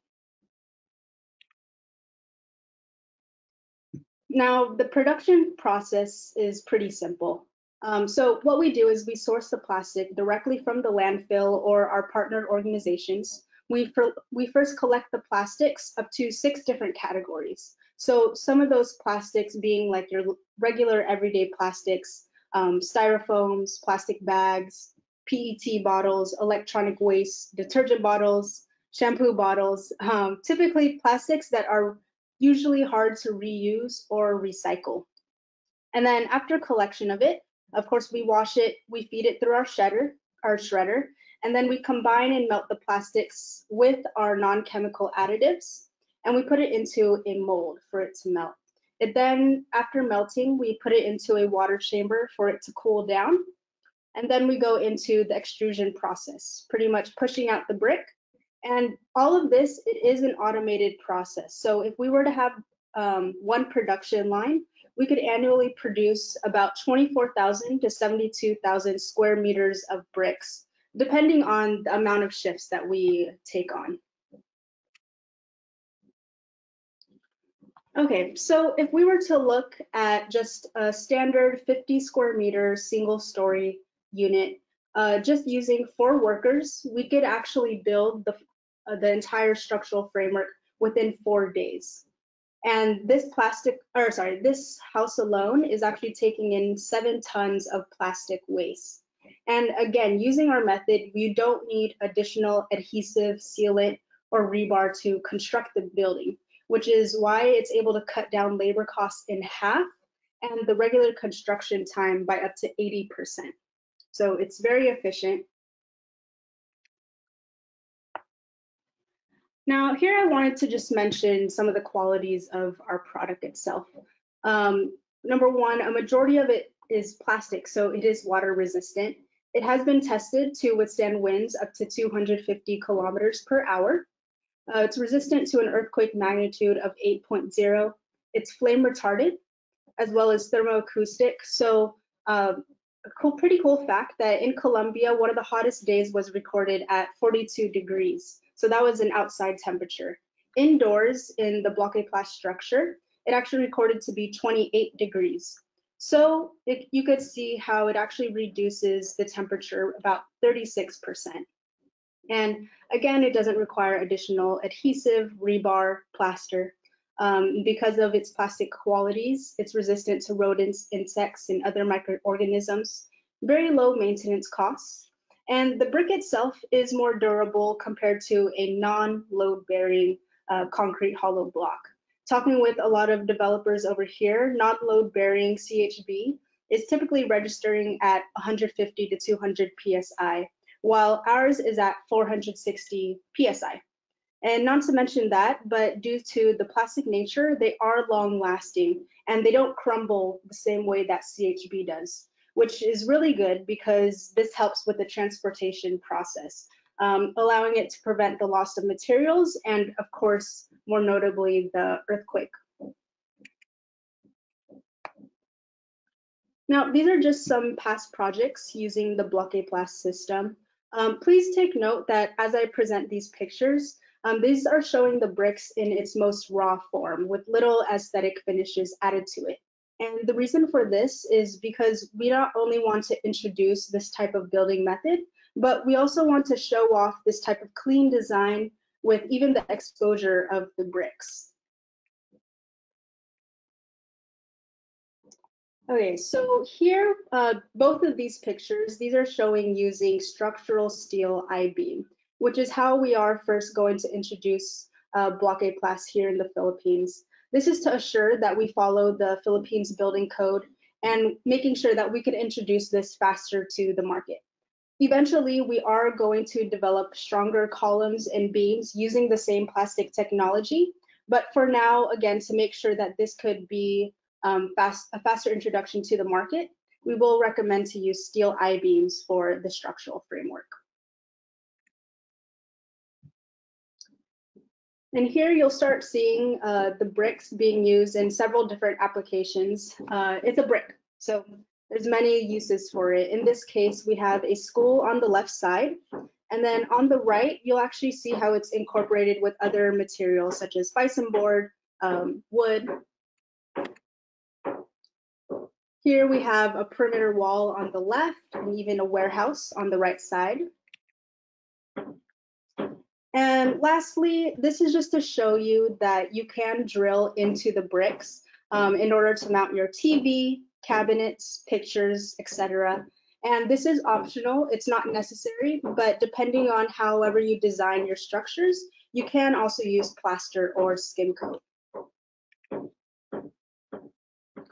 Now for the method of installation. So as I go through this, again, think of it as you're assembling Legos. We start off with the structural components being the beams and the columns, where the joints are typically bolted using T-plates and steel joints. And then we start building the shell with the bricks. When building the walls, as long as you have pretty much a hammer and mallet, you are good to go. It's very simple, which is the reason why you don't need to have very high skilled trained laborers. Okay, so the plastic technology, we also have it for our window sills using the same using the same hammer method, and then we add the beams to our roof structure. And I apologize for the background noise. Unfortunately, in my area, someone is doing construction, so there's no way for me to change that, but bear with me. And lastly, we also have the molds for the purlins. And I wanted to state, what are the advantages using blockade glass? Well, one, we already know, it eliminates the need of sealant and rebar. Painting is optional, of course, but it's not necessary. It reduces the amount of laborers and the actual high skills needed. It significantly cuts down on labor costs, again, by up to 50%. It's less prone to pilferage since it's a very specific technology and doesn't require many additional tools. It's easy cleanup / disposal, more affordable total finish costs compared to the conventional hollow block. And this, again, it's going to be locally manufactured and mass produced, which is very beneficial for the country itself. Okay, oops. All right, so how does this all relate to the Verde system, especially while you're undergoing the certification process? I mentioned this earlier in the presentation, but before I really move forward, I just want to make sure that I'm transparent with everyone. Although this is a proven technology in other countries, we are in the earlier stages here in the Philippines. We aim to start building our pilot model by Q1 of next year. And afterwards, we're going to focus on receiving ITEC accreditation as well as the proper green building certificates. At the same time of this, we are going to be starting the process of building our local manufacturing site. That way we could start, of course, the production of our bricks. So I just wanted to make that clear and explain it to you so you have a better understanding of where we're at the moment. Okay, so once our technology is eco-labeled by the Green Choice Philippines, our technology is going to fall under the green materials category of the Verde rating system. And we're very confident that we hit all of these marks. Post-consumer recycled content, as you know, 90% of the material that is used in our bricks is upcycled plastic. It's actually recycled plastic from the landfills. Low VOC emissions, during our production process, they actually go through something called thermal degradation, meaning a majority of the harmful chemicals through that process is going to already be released and it's captured in our system. So that way, if there's somehow a fire in these houses, it's not going to burn the same way and release the same amount of harmful chemicals into the environment. Kind of similar to, when you burn a match, it's not going to burn the same and it's not going to emit the same amount of smoke.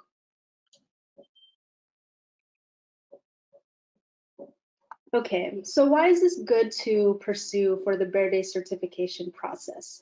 Well, for the goal, I believe, for all of us attending this conference is for us to improve our practice in green building. Many of us also going through the Verde certification process. And why not start practicing green building by using the actual physical building blocks of your project? Lastly, everything comes in full circle, right? I want to go back to the statistic I said in the beginning, where if we use the 81% of the Philippines mismanaged plastic waste, which is about 5,500 tons per day of plastic, then we could actually erase the 3 million unit socialized housing deficit within 7 years. So honestly, this is really something to think about, reducing the housing backlog while at the same time reducing the plastic footprint. So I hope you all learned a lot from this, and in the future, I hope it can help you as your company pursues Verde certification. If you guys have any questions, comments, or just want to talk to me more, provided above is my email address, and also feel free to follow us on Facebook as well as visiting our website. And again, if you guys have any questions,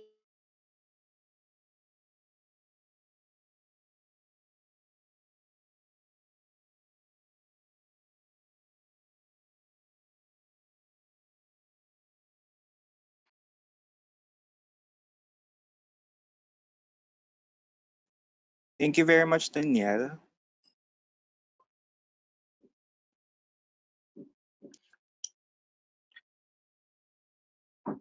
Thank you, Danielle. So we'll now move to our next presenter. So our next presenter um, is Alan Young from Daikin Air Conditioning. So let me now pass the audio to Alan and the control to the presentation. Alan? Good morning, ladies and gentlemen. It's very nice to be back again to talk to all of you and share some knowledge that we have in the air conditioning industry.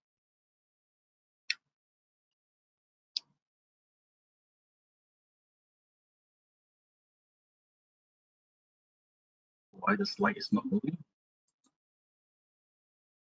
It is just moving. Everybody loves a secret. And in air conditioning, there are many secrets. So let me share with those that is actually out there everywhere, almost everywhere, that is hidden out in plain sight. Now, air conditioning is not rocket science, but it is a wide subject.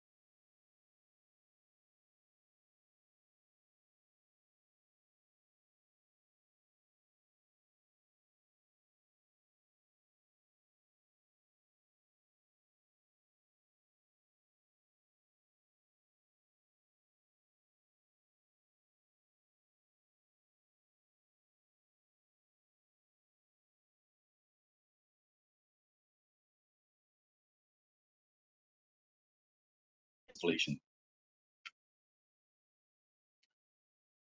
Beautiful buildings such as Reflections at Keppel Bay in Singapore, Trump Tower in Manila, and my favorite here called Hamilton Scott in Singapore. It's my favorite because you can park your Ferrari right at the same floor where your apartment is. And this beautiful villa, they do not come by accident, but it came because of close collaboration between the property developer, a design architect, and obviously the mechanical consultant. And in some cases, you've got a green building consultant. I spoke to quite a lot of mechanical consultants, mechanical engineers, and one of the key issues we have in a lot of projects is that owner and architect will decide on the spaces available, the GFA calculation, and so on, and they will say, this little space is all I have left for you for your air conditioning system. Now, this is something that we should avoid. So there has to be close collaboration with all these parties at the very early stage of the project. Then you can achieve your desired outcome. If you don't do that, then this might be your possible outcome. Apartment building built as if air conditioning is part of your facade. So you see the project on the left-hand side, many condensing units or outdoor units. Can you see this? Or this particular one here, whereby the original building was probably designed without air conditioning provision. So now air conditioning units become part of the new facade of the building. Or this particular building with a lot of window units.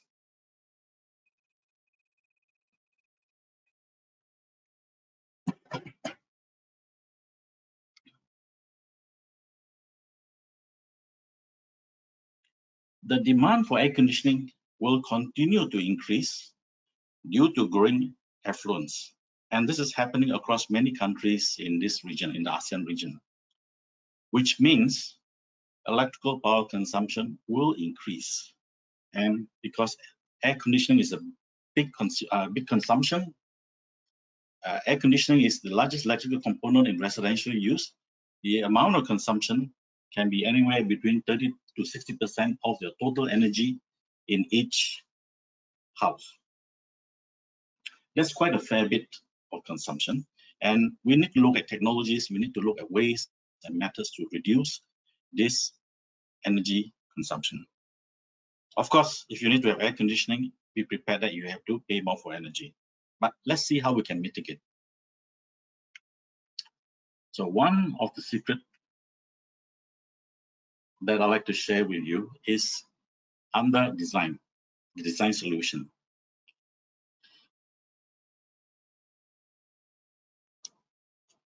This image shows the section plan, part of a plan, floor plan of a project that we did in the Philippines. The higher the surrounding temperature of the outdoor units, like this one here, these three things here, means that the consumption of the power for the air conditioning will increase. And at the same time, the higher the temperature, it means that the cooling efficiency or effectiveness of the cooling would reduce.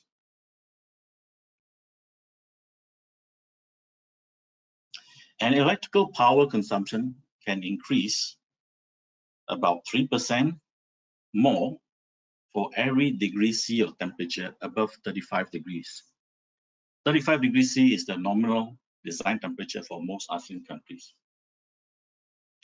Now, when the temperature goes too high, usually in the range of about 45, 46, or even 50 degrees C, the power consumption will continue to increase to a certain point whereby the system will do an automatic power down, shut down the system, so that the air conditioning unit would not be damaged any further.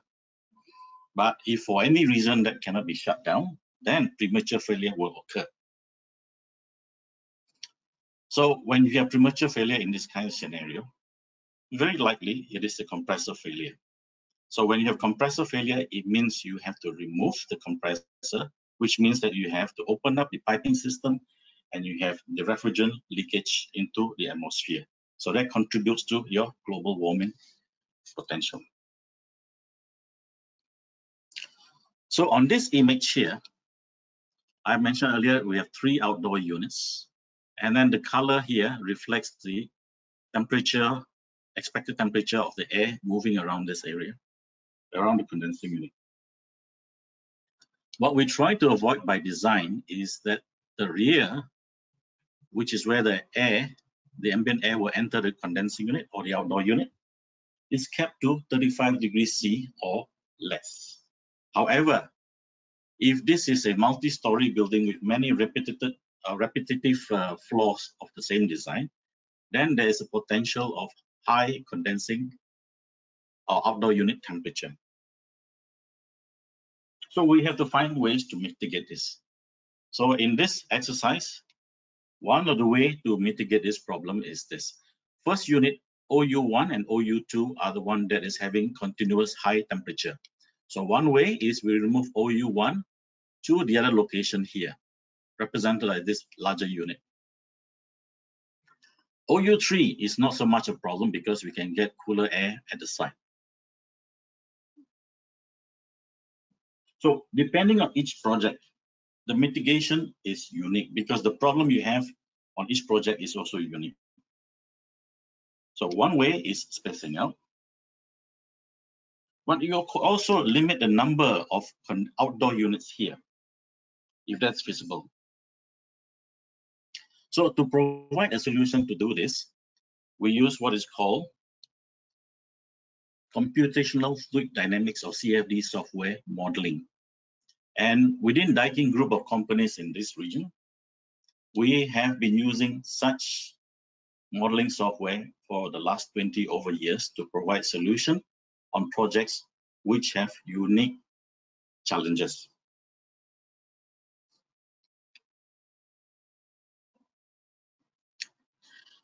Let me explain a little bit about basic air conditioning cycle. What you see here is called the evaporator, and this is what it looks like as an example. This is where your warm, your hot, heated air is absorbed into, and you produce cold air into the space where you occupy. And of course, the heat is transferred using copper pipes, and it goes back to the compressor. At the compressor, we raise the pressure so that we can do the expansion over here. And when the pressure is increased, the temperature also increases correspondingly. And at the condenser, we discharge the heat to the outdoor. Right? So this particular dotted line here reflects the condensing unit, which is what it looks like. And then the refrigerant gas will continue to flow in the copper pipe into the expansion valve, and the whole cycle repeats. So all the heat that's absorbed here at point 1 and point 2 has to be rejected. But there would be a situation whereby the heat, which we identify as 1 here, and 1 plus 2 is greater than 3. So situations like this do happen, perhaps due to lack of maintenance and other issues. And if this happens, it is not good for the air conditioning system, because if I cannot remove sufficient heat, I cannot provide adequate cooling for you. And if I cannot provide adequate cooling for you, the space is not going to be comfortable. And if I'm using electricity to try to provide cooling but uncomfortably, it means that I am wasting energy. So 1 plus 2 should be equal or less than 3. That is what air conditioning is about. It's not an ideal, it is a practical solution that we all have to provide. So what I mentioned earlier on is the theoretical part. But in practice, it happens everywhere. So this is a simple installation for a small shop house in Singapore. So you've got one outdoor unit here and another outdoor unit here, probably installed at a different time. Not sure why, but it is installed in the wrong way, whereby the air coming out this outdoor unit is blowing one direction against the other, 90 degrees apart. And because of the collision of two air, it is possible that the hot air will recycle back to the rear of this outdoor unit, and the hot air recycle back to this unit as well. So this is one instance. I happened to see this particular installation many years ago, and it's still there as of last weekend.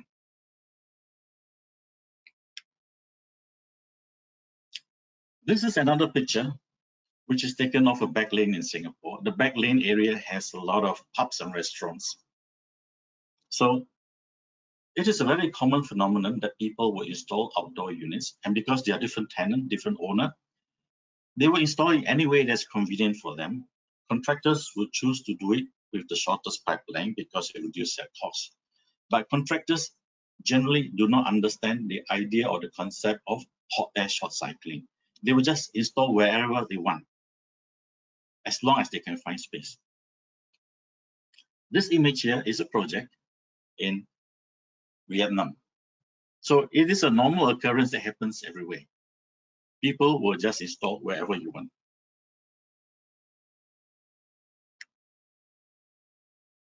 So coming back to this CFD, Daikin has many years of experience, and we have many solutions for different kind of building structure. This is a commercial building. This is a residential building and different challenges. So we have to evolve the modeling to match the condition on site. Then after that, we also have to provide the solution. Now, when we see all this problem, obviously the designer of the building, the architect, the owner, the consultants, and the green building consultant will say, how can we solve it? So we don't only model the outcome, we also model the possible solution for you. And in modeling the solution, we go beyond this. We also help you to design, in some cases where you use external louvers, the right kind of louvers, and we give you guides on louver design. We give you guides on how much airspace is required for the outdoor air to come in and how much to be discharged. It's a very complex thing. So if you have projects that has this kind of complication, please give us a call at Daikin Philippines. We'll help you as best as we can.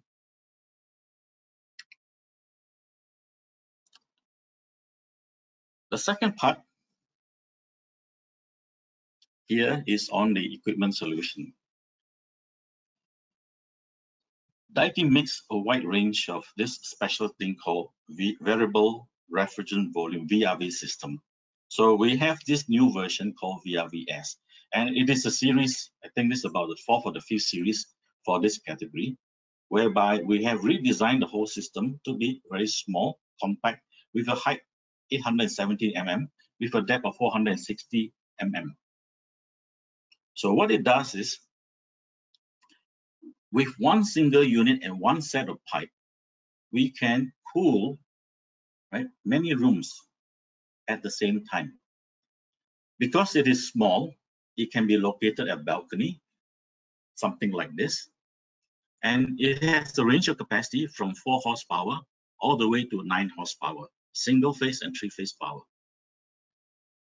So it can cool up to 14 rooms.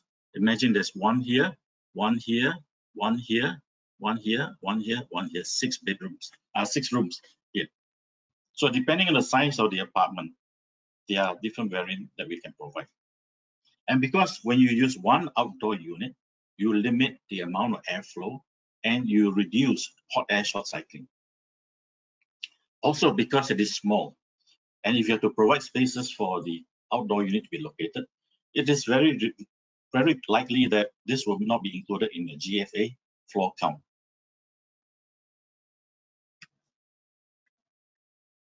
So this is what the unit looks like. A simple one pair of pipe, and then we branch off. This is one branch off we call the ref nets. We have other variants of branch off. So the key thing is you can have up to 14 indoor units to be installed as a system. They can be different model, different capacity, and it can be used for almost any interior design that you may have. And all these indoor units by themselves are individually controlled with your own temperature settings, your own temperature preferences. So this is one solution, looking at it from a system. Now, in addition to this, because of the many years of experience we have involved in apartment type projects or residential projects, we also incorporated new technology to give you the optimal cooling at reduced fan energy consumption. So for example, we have developed a fan control system whereby the external resistance to the airflow can be automatically compensated. All air conditioning unit, as far as I know, does not have this feature. So this is a new introduction by Daikin. So if you have to put some extension grill or some extension ducts, or maybe you have louvers here that obstruct your airflow, This unit has the ability to automatically compensate for the resistance so that you achieve your ideal cooling condition with the minimal amount of energy used. So this is something new you may want to look at. Over and above that, Daikin has also introduced this automatic refrigerant charge system. What happens is that most contractors do not know how much to charge. They undercharge and then they overcharge. And when they overcharge, they have to release. And then this is part of the GWB problem again. So with automatic charging of refrigerant, it does away with all the gas work and all the wastages. Oh, sorry.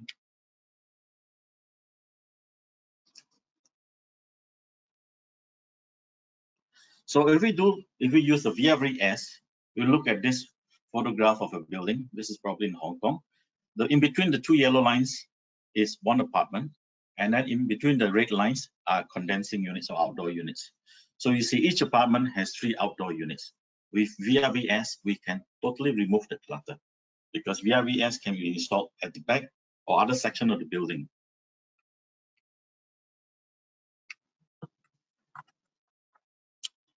Another area that I just want to talk about quickly is about the brazing quality. Conventionally, pipes are connected together using brazing, so installer skill is very important. But because it is cumbersome and heavy to bring up this kind of equipment, such as your refrigerant, such as your oxygen and acetylene gas, some contractors try to find shortcut by using cheap small cylinder gas, and this leads to poor brazing. When we have poor brazing, you get dry joint, and when you get dry joint, after some time you will leak. And when you leak, you add to your GWB problem again. And of course, when you leak and you continue to operate, you have system premature failure, and usually again compressor failure. So to avoid that, Daikin has come up with a solution using this thing called the DGT or Daikin gas type connection. It's a special coupling made of 3 parts, whereby the installer has only to insert the pipe into the nut on either side of the coupling, push it together, push it inside here, and then tighten it together using spanner. It is easy, it is fast, and basically it's leak-free because when the joints are coupled together, it is totally sealed. When you look at it visually, it is even difficult for you to see where the joint lines are. Okay, so by using this again, we reduce the issue of leakage. So I will come back to the last part of it because I think I'm just right out of time. Controls is a very important part of it because if you fail to control, your air conditioning system will be consuming a lot more power than necessary. So we have a series of control systems. So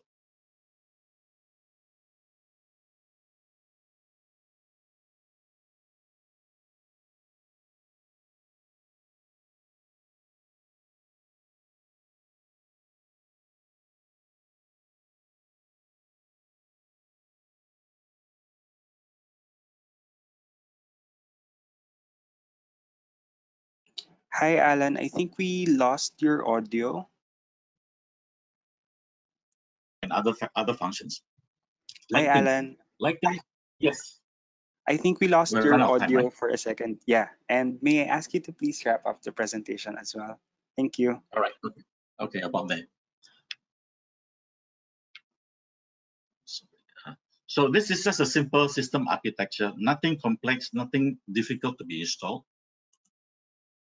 And this is a display of what you will see on your smartphone or your tablet or on your computer itself. So with this, I just want to summarize just 4 points that I've shared today is it is important to have collaboration between key parties on the decision of the project, the design itself, especially on the outdoor air condition surrounding the outdoor air unit, method of installation, and control system. So with all this, will lead us somewhere to conserve, optimize, and renew equal to zero as the theme of this discussion is about. Thank you very much. Thank you very much, Alan. Yeah, thank you. So as mentioned earlier, you may send in your questions through the question panel in the GoToWebinar app or the browser where you are connected to, so that we can address these questions during the discussion period. We'll now move to our next presenter, Anna Kura from Wieland Electric. So let me now pass the control and the audio to you, Anna. Okay, Mario. All right. Good morning, everyone. Hope you all are still up for the last hour of our session. Again, I'm Anna Cura, the Business Development Manager for Wieland Philippines.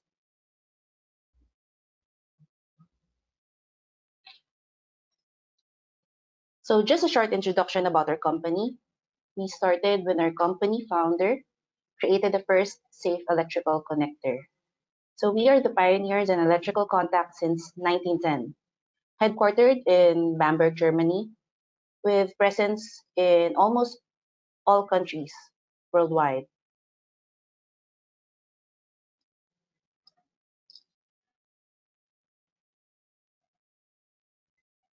So now moving forward to my main topic, smart installation. Building a better future through prefabrication. Why smart? Why prefabrication? Some of you probably knows the idea behind this, probably some don't. Why? Because there are still those who stick to conventional methodologies in construction. And for what reason? Because it is tried and tested? Maybe, but then again, there are a lot of failures in our conventional methodologies as well. So why not let us try to embrace new systems and technologies? Nothing to lose, right? So just a little of your time to learn. That's what we need to learn and change, hopefully for the better. And definitely what I will be presenting next is for the better. So why prefabrication for our projects? Let us take, for example, a high-rise structure. We can prefabricate almost everything from its slabs to walls, its MVP, and other systems such as the PPVC.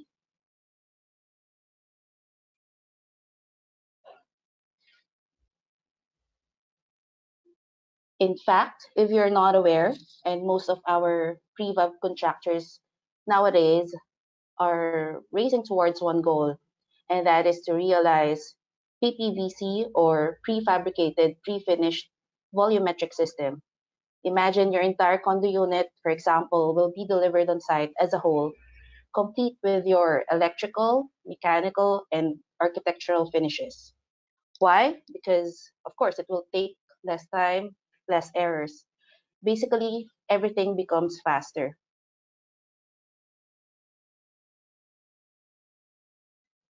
So just to show you some prefabrication solutions.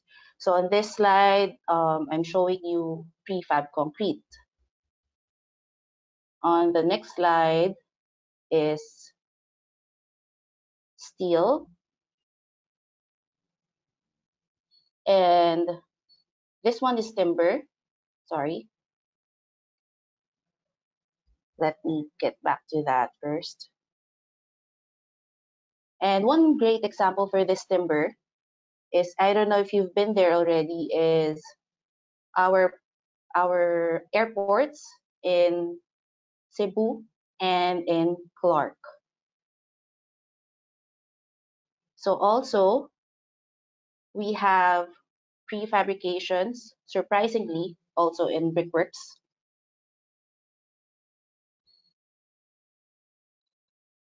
And then, of course, air conditioning, HVAC, also prefabricated. Also, sanitary accessories are now being prefabricated off-site. So again, just to highlight why prefabrication. Reasons for this is, of course, shortened assembly time, improved quality, realization of complex systems. And this is something of our industry partners somehow do not understand. The last one is prefabrication is actually equal to lower project cost. Why? Our workers becomes more effective in utilizing their working hours as an effect of doing prefabrication offsite. So of course, not everyone can achieve prefabrication on their first try because you need very exact planning. And you can see on your screen this planning, this pre-planning with your team, and key stakeholders are very much needed.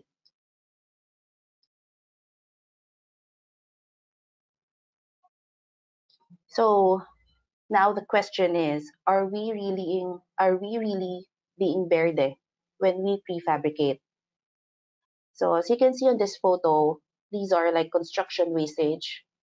There's this study that about 27% of the construction waste are being recovered or reused or recycled.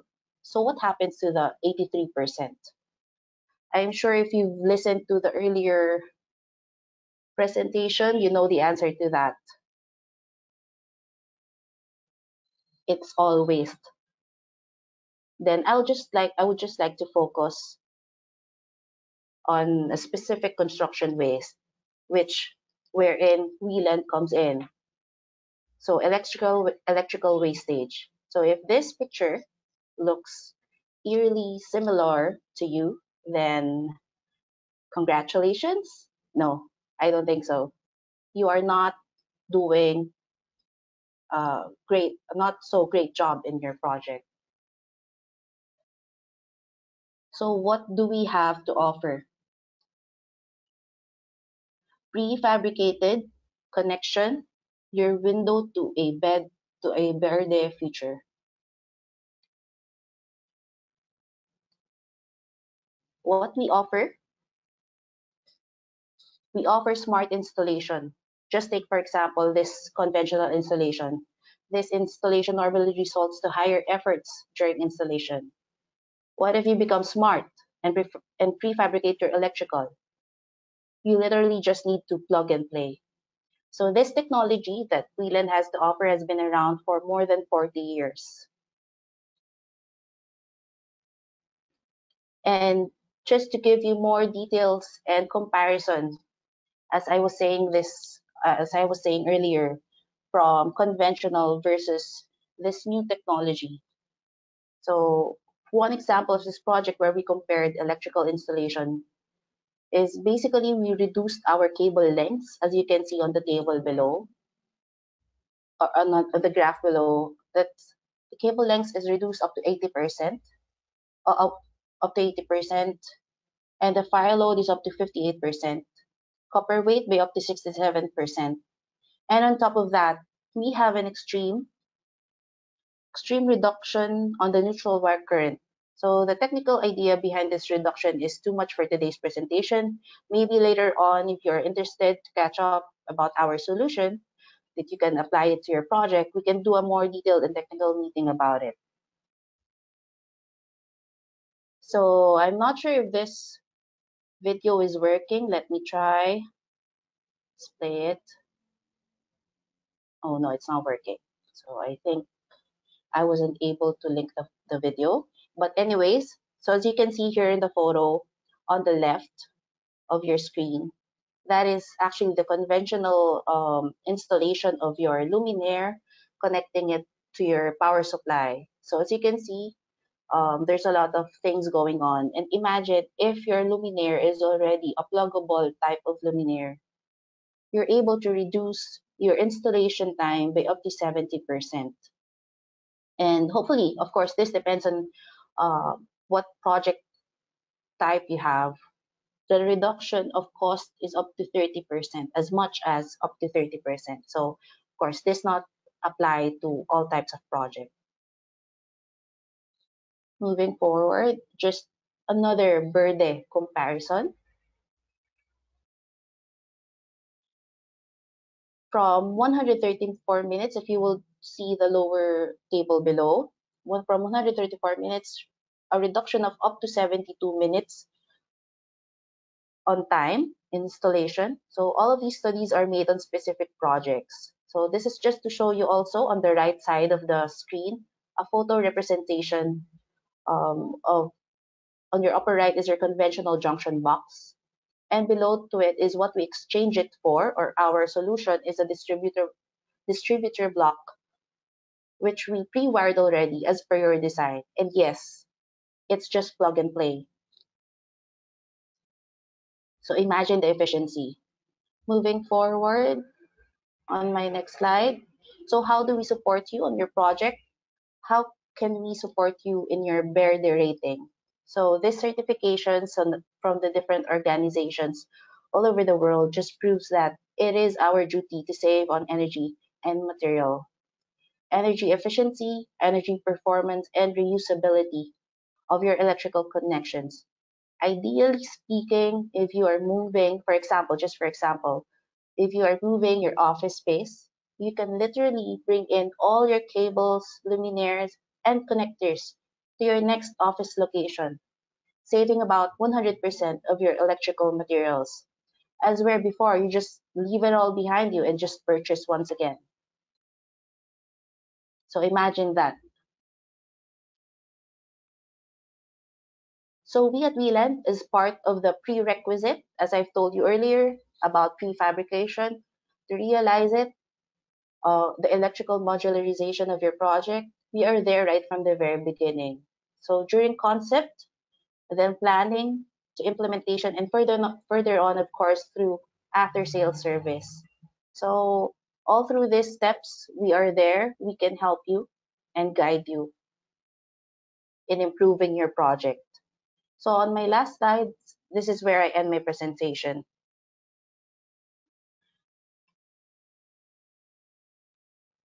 Just to show you some of our projects here in Asia. So our longest standing project more than 20 years ago is the Petronas Tower. So if you're going to ask us about its security of our connectors or lifespan, definitely I can tell you we've been around for more than 100 years, and I might say that um, WLAN, we are the pioneers. We make solutions verde. So if you need to contact me, my number is below and my email address is below. And I hope you were able to learn something new about prefabrication and its advantages for you in becoming verde. So thank you. Thank you, Mario. Thank you, Anna. So as mentioned, if you have questions, please just send them in. Please include to whom you are addressing your questions so that in the discussion period, we're able to effectively manage the discussion during that period. So we'll now move to the next presenter, Dr. Yusuke Mori, who's from AGC Asia Pacific. So let me now open the presentation. So let me now pass the audio and the control to Dr. Mori. Yes, okay. Thank you very much. Okay. Okay, so my name is Yusuke Mori. I'm from AGC Asia Pacific, located in Singapore. So belong to the Strategic Planning and Business Development Division. I'm working in Singapore since June 2016, and my main job is technology networking and lobbying and marketing in Southeast Asia countries, especially introducing new technology of the green building. So today is I would like to talk about innovative technologies for sustainability.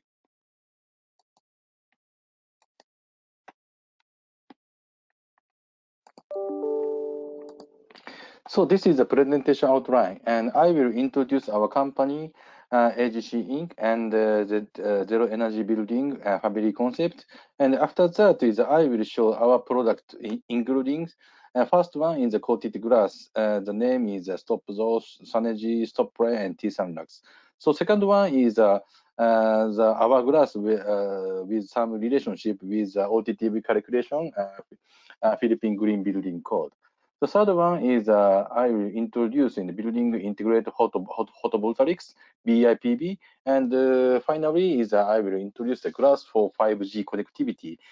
So this one it can be applied for the smart city solution. Finally, I will summarize.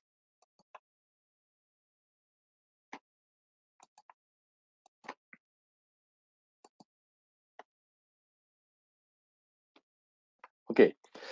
So, and first of all, I'd like to explain AGC Group business field. So we have a whole types of the product, including glass, electronics, chemical, and ceramics. So first one is a glass business, composed of the flat glass and automotive glass. Second one is electronics. Electronics business are composed of the display glass and electronic materials. So third one is the chemical business. So this one is including the chloralkali and urethane material, conventional materials, and the fluorochemical and specialty chemicals. So recently is we expand to the life science business, including the CDMO businesses. So fourth one is the ceramics business. So this one is including the refractory and special materials for road pavement. Today is I will focus on the building glass materials for energy efficiency and energy generation.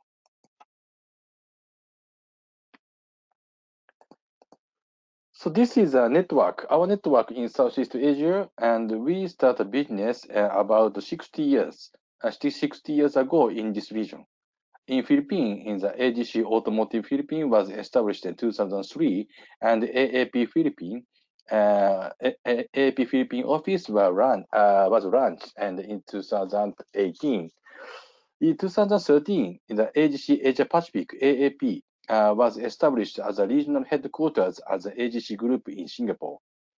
AAP strategical coordinated AGC Group business in Asia Pacific region, and the regional headquarters manage the market analysis and the sales of the group product, aiming to contribute to the regional society with advanced products and services related to the people live and the environment and the imaging, communication, and energy.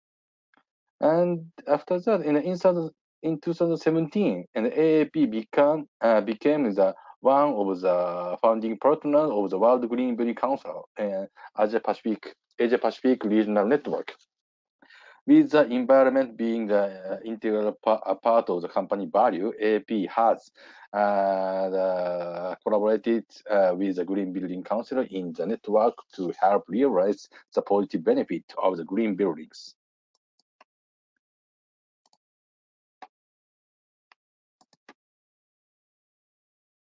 Okay, sorry. So this slide shows our network all over the world. So in Japan, Asia, as I mentioned in the previous slide, all businesses field are covered and flat glass and automotive glass and chemical electronic materials, display glass and ceramics. So I belong to the GTNet. So GTNet means a global technology network activity mainly focused on the technology scouting, collaboration with a research institute, and networking for the new businesses and standardization. So this GTNet network, GTNet is located the Silicon Valley in US and Belgium and Shanghai and Singapore. I am a Singapore GTNet member. My covered area, as I mentioned, in Southeast Asia and India. From next slide is I want to explain the AGC product for GEB, Zero Energy Building Solution, in detail.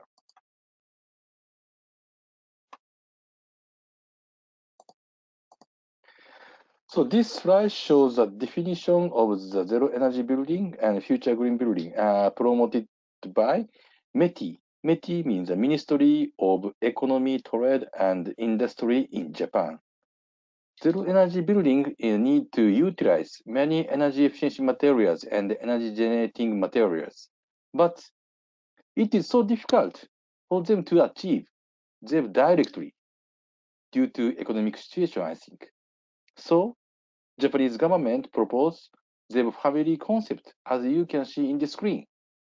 At first, they were ready, and so this one is energy saving is 50% and more, is able to be established by reducing air conditioning, ventilation, lighting, water supply, elevator, something.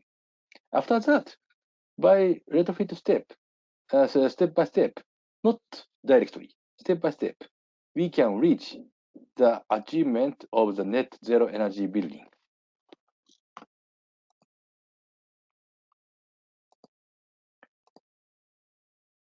For Zebrary and nearly Zeb and Zeb, the product and solution of the energy efficiency and energy generation are required, as you can see in this screen. For energy efficiency, important points are composed of the three points. First one is the load reduction. Second one is the use of the natural energy. Third one is the use of the improved equipment and system. In addition, for energy generation and the introduction of the renewable energy is necessary.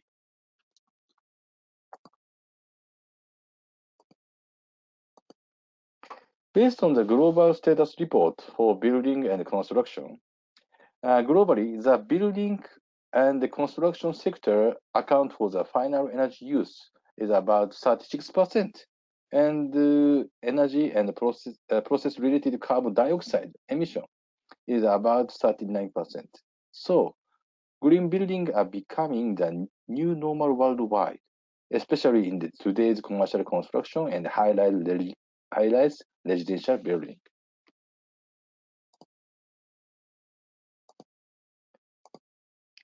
In addition, connectivity is also essential feature for realization of the green and sustainable smart city all over the world. We hope to contribute smart city project and establish public 5G and private 5G connectivity, such as New Crush City and New Manila Bay in Philippines.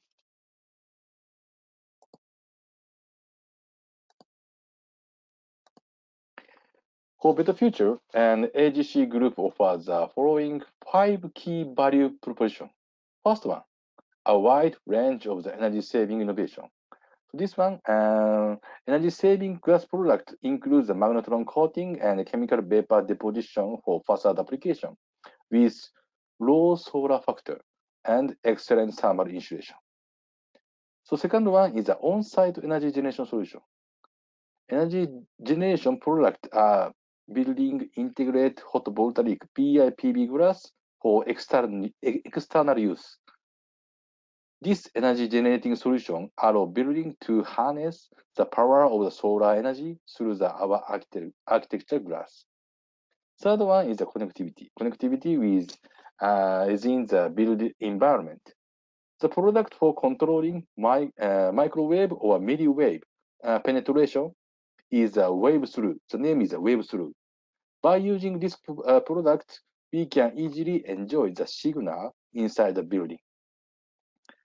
So, and the fourth one is preserving indoor air quality, and the fifth one is the ability to keep operation cost low. So, in this presentation, as I mentioned, I would like to focus on the product which contribute to energy efficiency, energy generation, and for smart city solution contribute to the connectivity as well.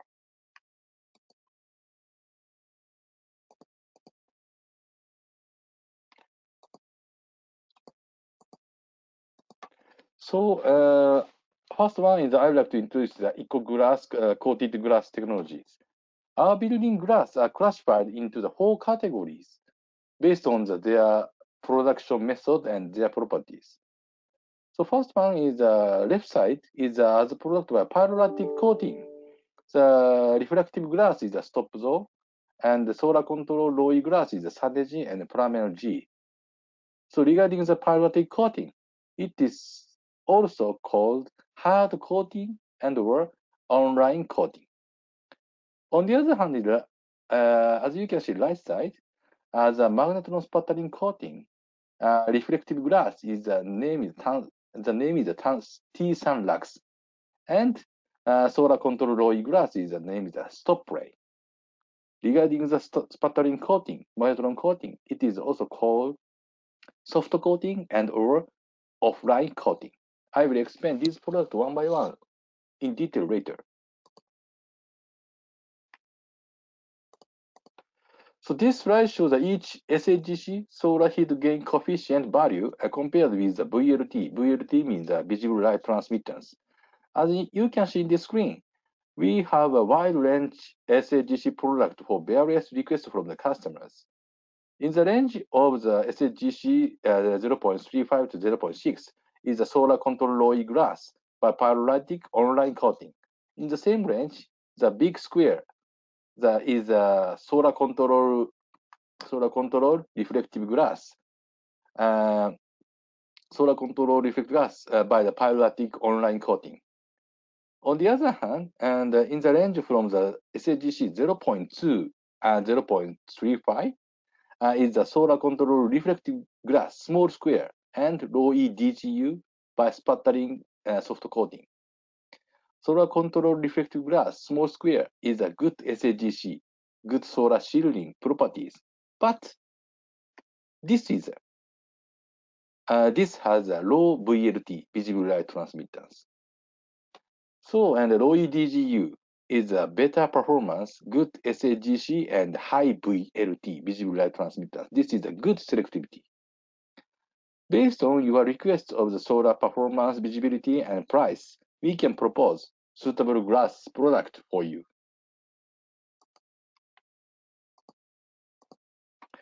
So stop zone, so this one is a reflective glass, and the first one is the stop zone, left side. Stop zone is a reflective pyrite coated glass. Its performance is the durability with a good solar control and unique reflective aesthetics.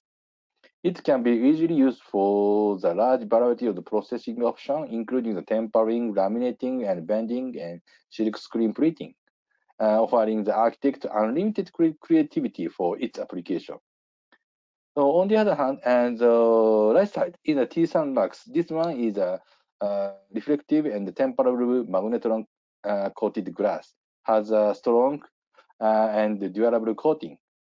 This is a high performance solar coated glass specialized in blocking heat, and this is a great fit for the architecture glass. So T-Sun Lux is available in the various color substrate, and this has a wide selection of the coating. So next one is solar control low E glass. So left side is the Saneji. Saneji is a pyrolytic coating. This is a highly scratch resistant, and this can be bent and tempered and laminated. Together with its excellent solar control properties, low reflection, and neutral appearance, Saneji is definitely an ideal product to today's architectural world. On the other hand, right side is a stop ray. This one is a high performance magnetron coated glass. Give excellent selectivity and with neutral appearance. It will improve balance between the visible light transmittance and solar control and enhanced U value.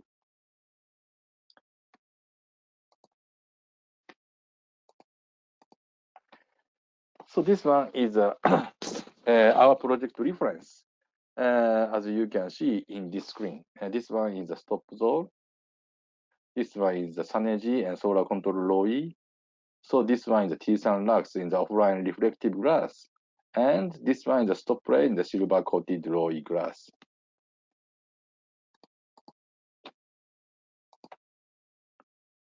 So, next one is I will explain the OTTB calculation.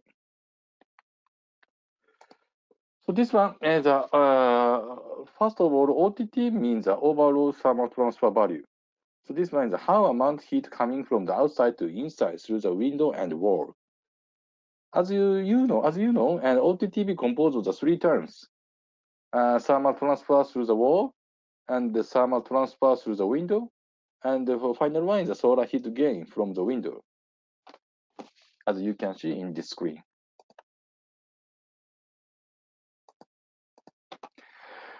So first one is thermal transfer through the wall typically account for the between the 1% and 10% of the OTTV. This will have a bigger impact if the window area is very small. Second one is the thermal transfer through the window. Typically account for the 5% and to the 15% of the OTTV. So this one is depending on the amount of the glazing window wall ratio and the single and double glazing structure. Third one is the blue one, is finally solar radiation. Solar heat gain through the glass window is the greatest contributor to the OTTV because SC solar coefficient is very large compared with the delta T over TDEQ. So this is a major factor in the OTTV. it typically accounts for the between the 80% and 90% of the overall thermal transfer value, depending on the grading area. So generally, and window ratio and the shading coefficient and over solar heat gain coefficient are dominant factor in OTTV. And the terms of the solar heat gain from the window should be most considerable term in OTTV.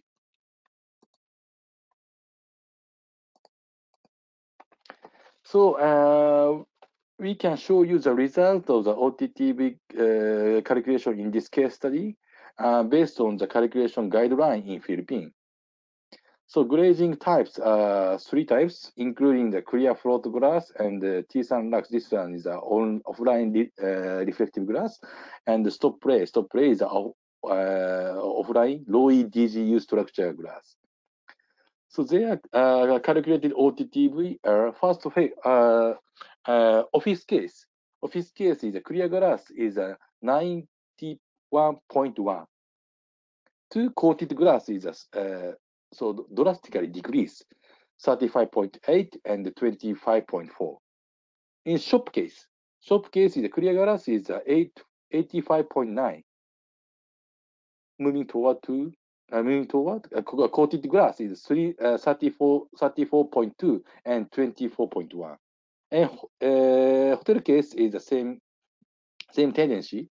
Clear glass is 72.9, and on the other hand, coated glass is 25.6 and 19.5. By using coated glass, OTTV are drastically reduced, as you can see in this screen. So based on the each OTTV, and we can calculate the annual operating electricity in this screen, as you can see in this screen. So and at first is a calculation as a OTTV. After that is a building cooling load and refrigerator tone. So this means a unit change and to the annual operating electricity. So this is a roughly calculation.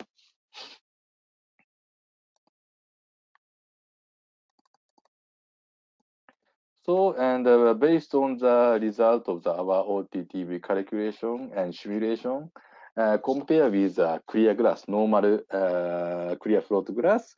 So, offline reflective glass, T-Sun Lux is 61% energy saving. And in addition, in the stop play, this one is offline low EDGU structure, the 72% of savings. So next one is I will introduce a building integrated photovoltaics. So what is a BIPV? BIPV means building integrated photovoltaic glass. So this is a building materials. So it is also the shading device that provides the thermal comfort, allow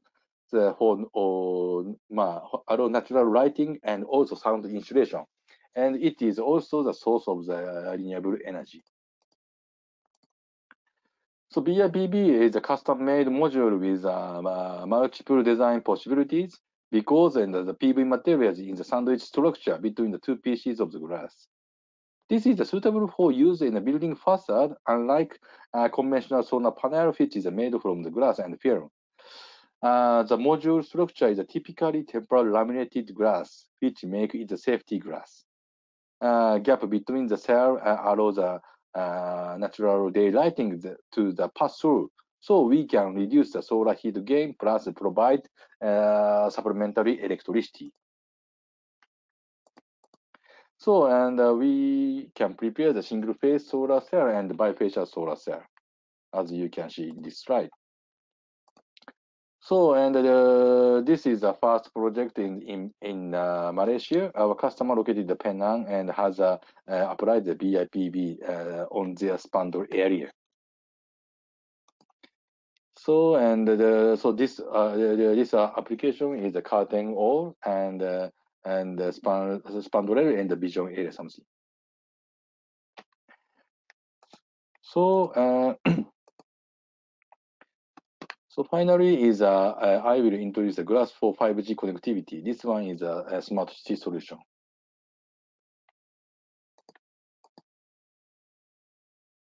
The name is Wave Through. So so this one is improved insulating glazing unit that allows is a mobile signal to enter inside building. Facade roof materials used today in the energy efficient building prevent the signal from the entering building. Glazing also play a role in the blocking radio wave from penetration indoor, as it is compared with it is composed of the metal-based coating for the thermal insulation. A double glazing unit with the thermal coating attenuated as a signal by the 30 decibel, which means that 0.1% of the signal penetrating inside the building. This means the 99.9% signal cannot penetrate into the building. So, and by using the wave through attenuate only the 5 decibel, which means that 30% of the signal can penetrate into the building. So, wave through allow to improve the indoor signal on the all frequency range under 6 gigahertz, and which makes it the future-proof solution for 5G connectivity.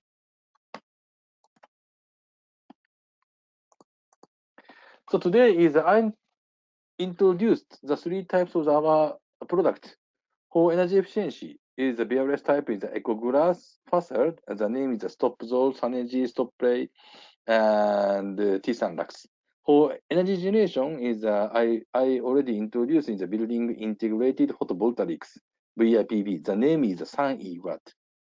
So finally is for connectivity in the passive solution for the mobile indoor coverage, and the name is Wave Through.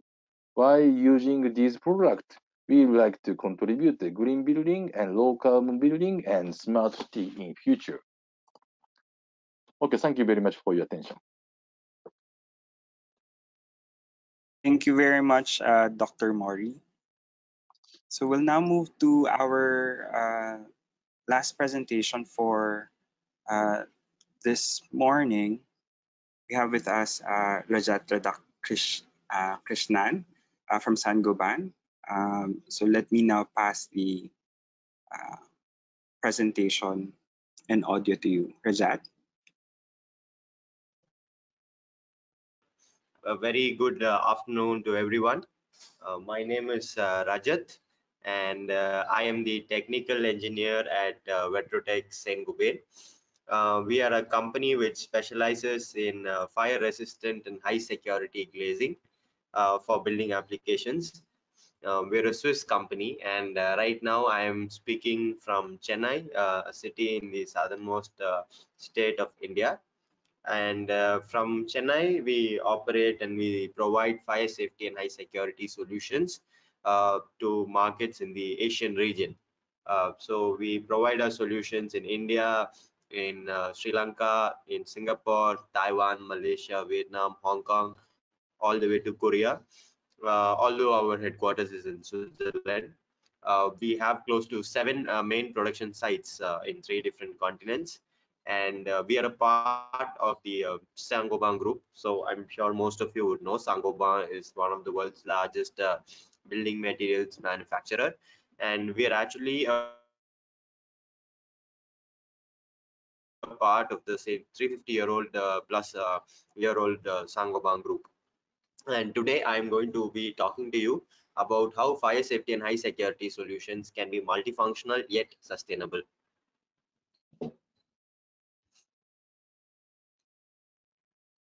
Ma- so as I mentioned previously, we are a company which manufactures fire resistant and high security glazing.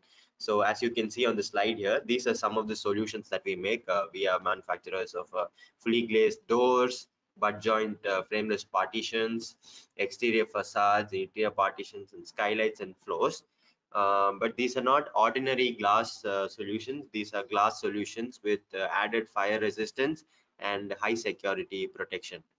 And in addition to providing fire resistance and high security, our solutions are multifunctional, which means they come with added features of design, comfort, sustainability, and safety. So if you look at the different areas of application where our solutions are used in glazed floors, in ceilings, in skylights, in fire doors, in fire rated windows, in exit corridors in a building. So as you can see in the schematic, these are some of the most common sought after areas where fire resistant compartments need to be employed.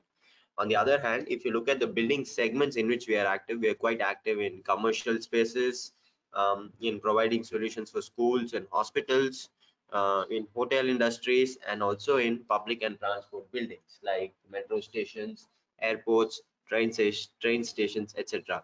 In these building segments, as you see on the left, these are some of the areas where a fire resistant glass or a high security glass solutions are being put to use.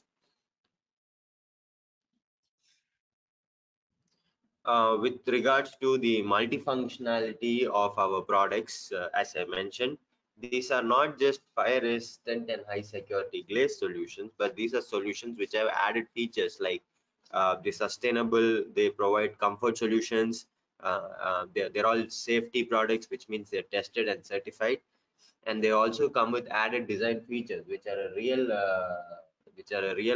takeaway for architects and designers in order to fulfill their design needs. In terms of sustainability, the fire resistant and high security glass products are used as double glazed units, triple glazed units for higher energy efficiency. They're also available in tinted and solar control options so that there is comfort and also energy savings in the building. With regards to comfort, our solutions can be modified to provide noise control.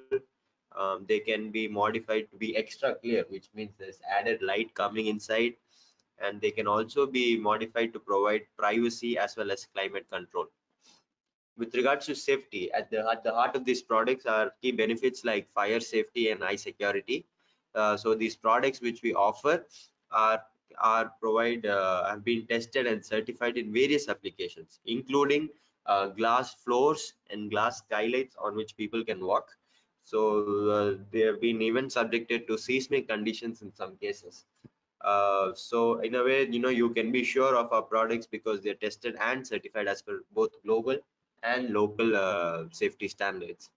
And in terms of design, products can be modified to provide various options in terms of colors, in terms of patterns, in terms of shapes and contours.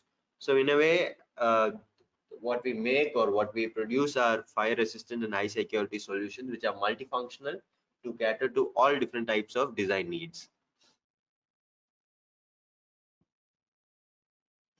So as I mentioned here, we have a picture of the light floor, which is actually a fire resistant glass floor on which people can walk. As I mentioned, these have been tested and certified for seismic conditions. The glass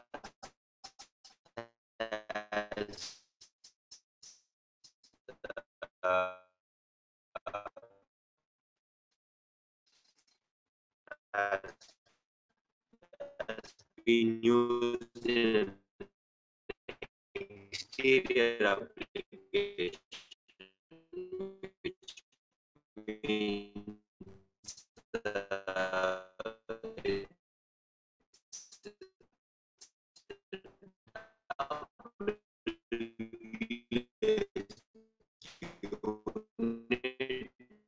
Hi, Rajat. to I think that your prevent audio is or we're losing your audio. Kumuha siya saglit. heat and light that comes in also comes Hi, Rajat, I think we're losing your lot audio. of energy parameters. There is quite a lot of acoustic control in this space because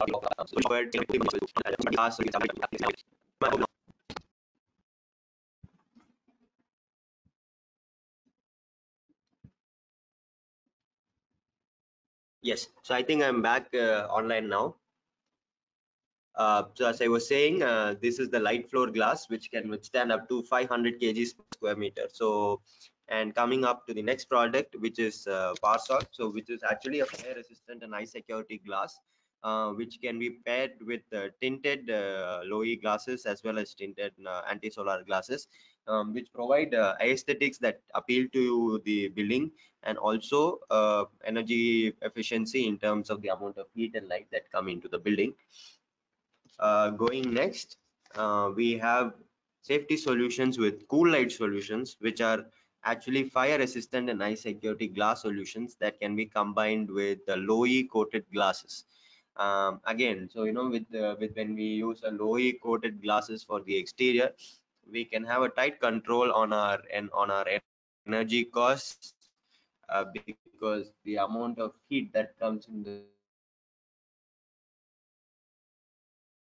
building can be controlled.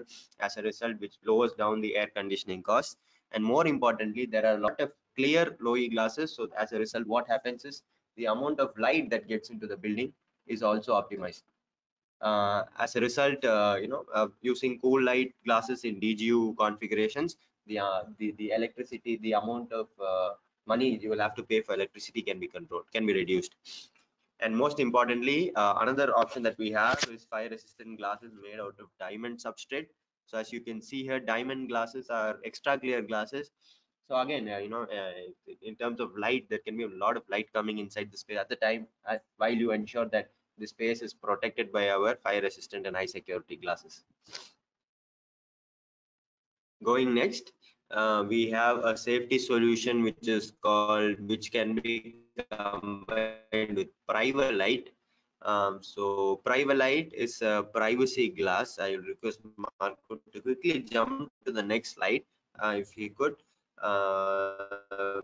Privalite is actually a combination of fire resistant glass with a switchable glass. A switchable glass is one which can actually turn translucent at the click of a button. So what happens is when what you see in the picture here is actually a meeting room, and you can see the fire resistant glass partitions protecting the meeting room from different areas in a building. So what happens is at this click of a button, the glass actually turns translucent, thereby enabling privacy. And these solutions are most sought after in meeting rooms, in commercial complexes, in offices of conglomerates where there are high profile people visiting, and also there's kind of meetings happening. Going to the next slide.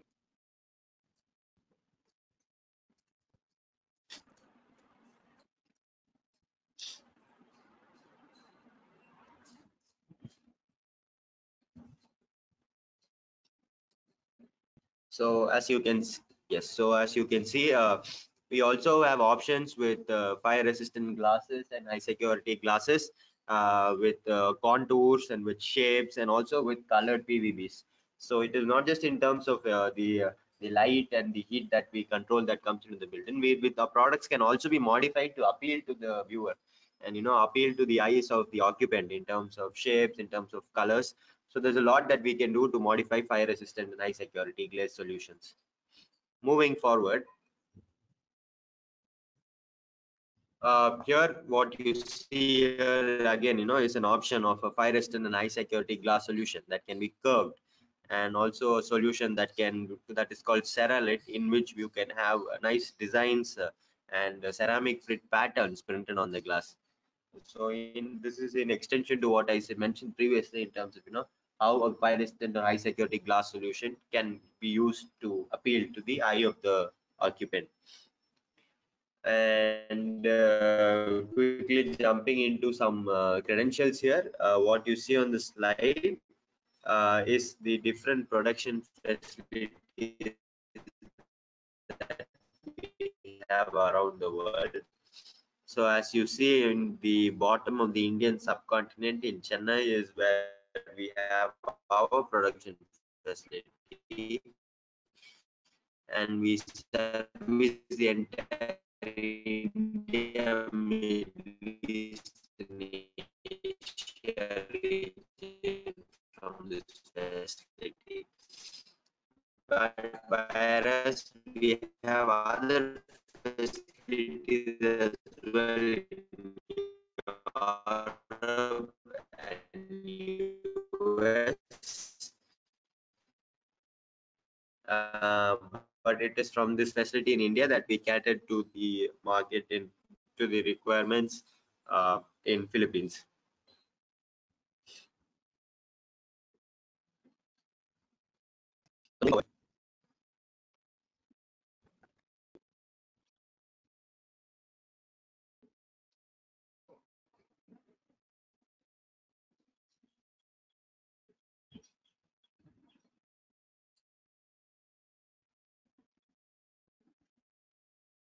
Hi, Rajat. I think we're losing your audio again.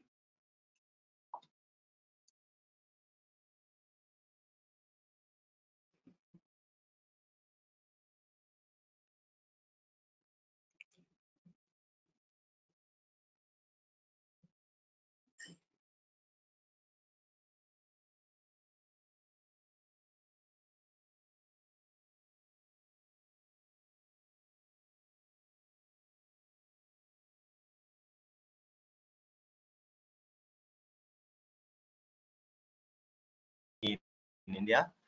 And what you see on the picture here is actually our fire resistant glass being made in the production facility in Chennai. So as you see in the bottom of the slide,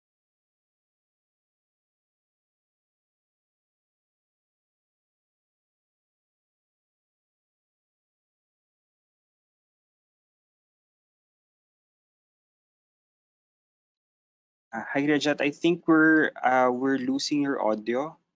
Um,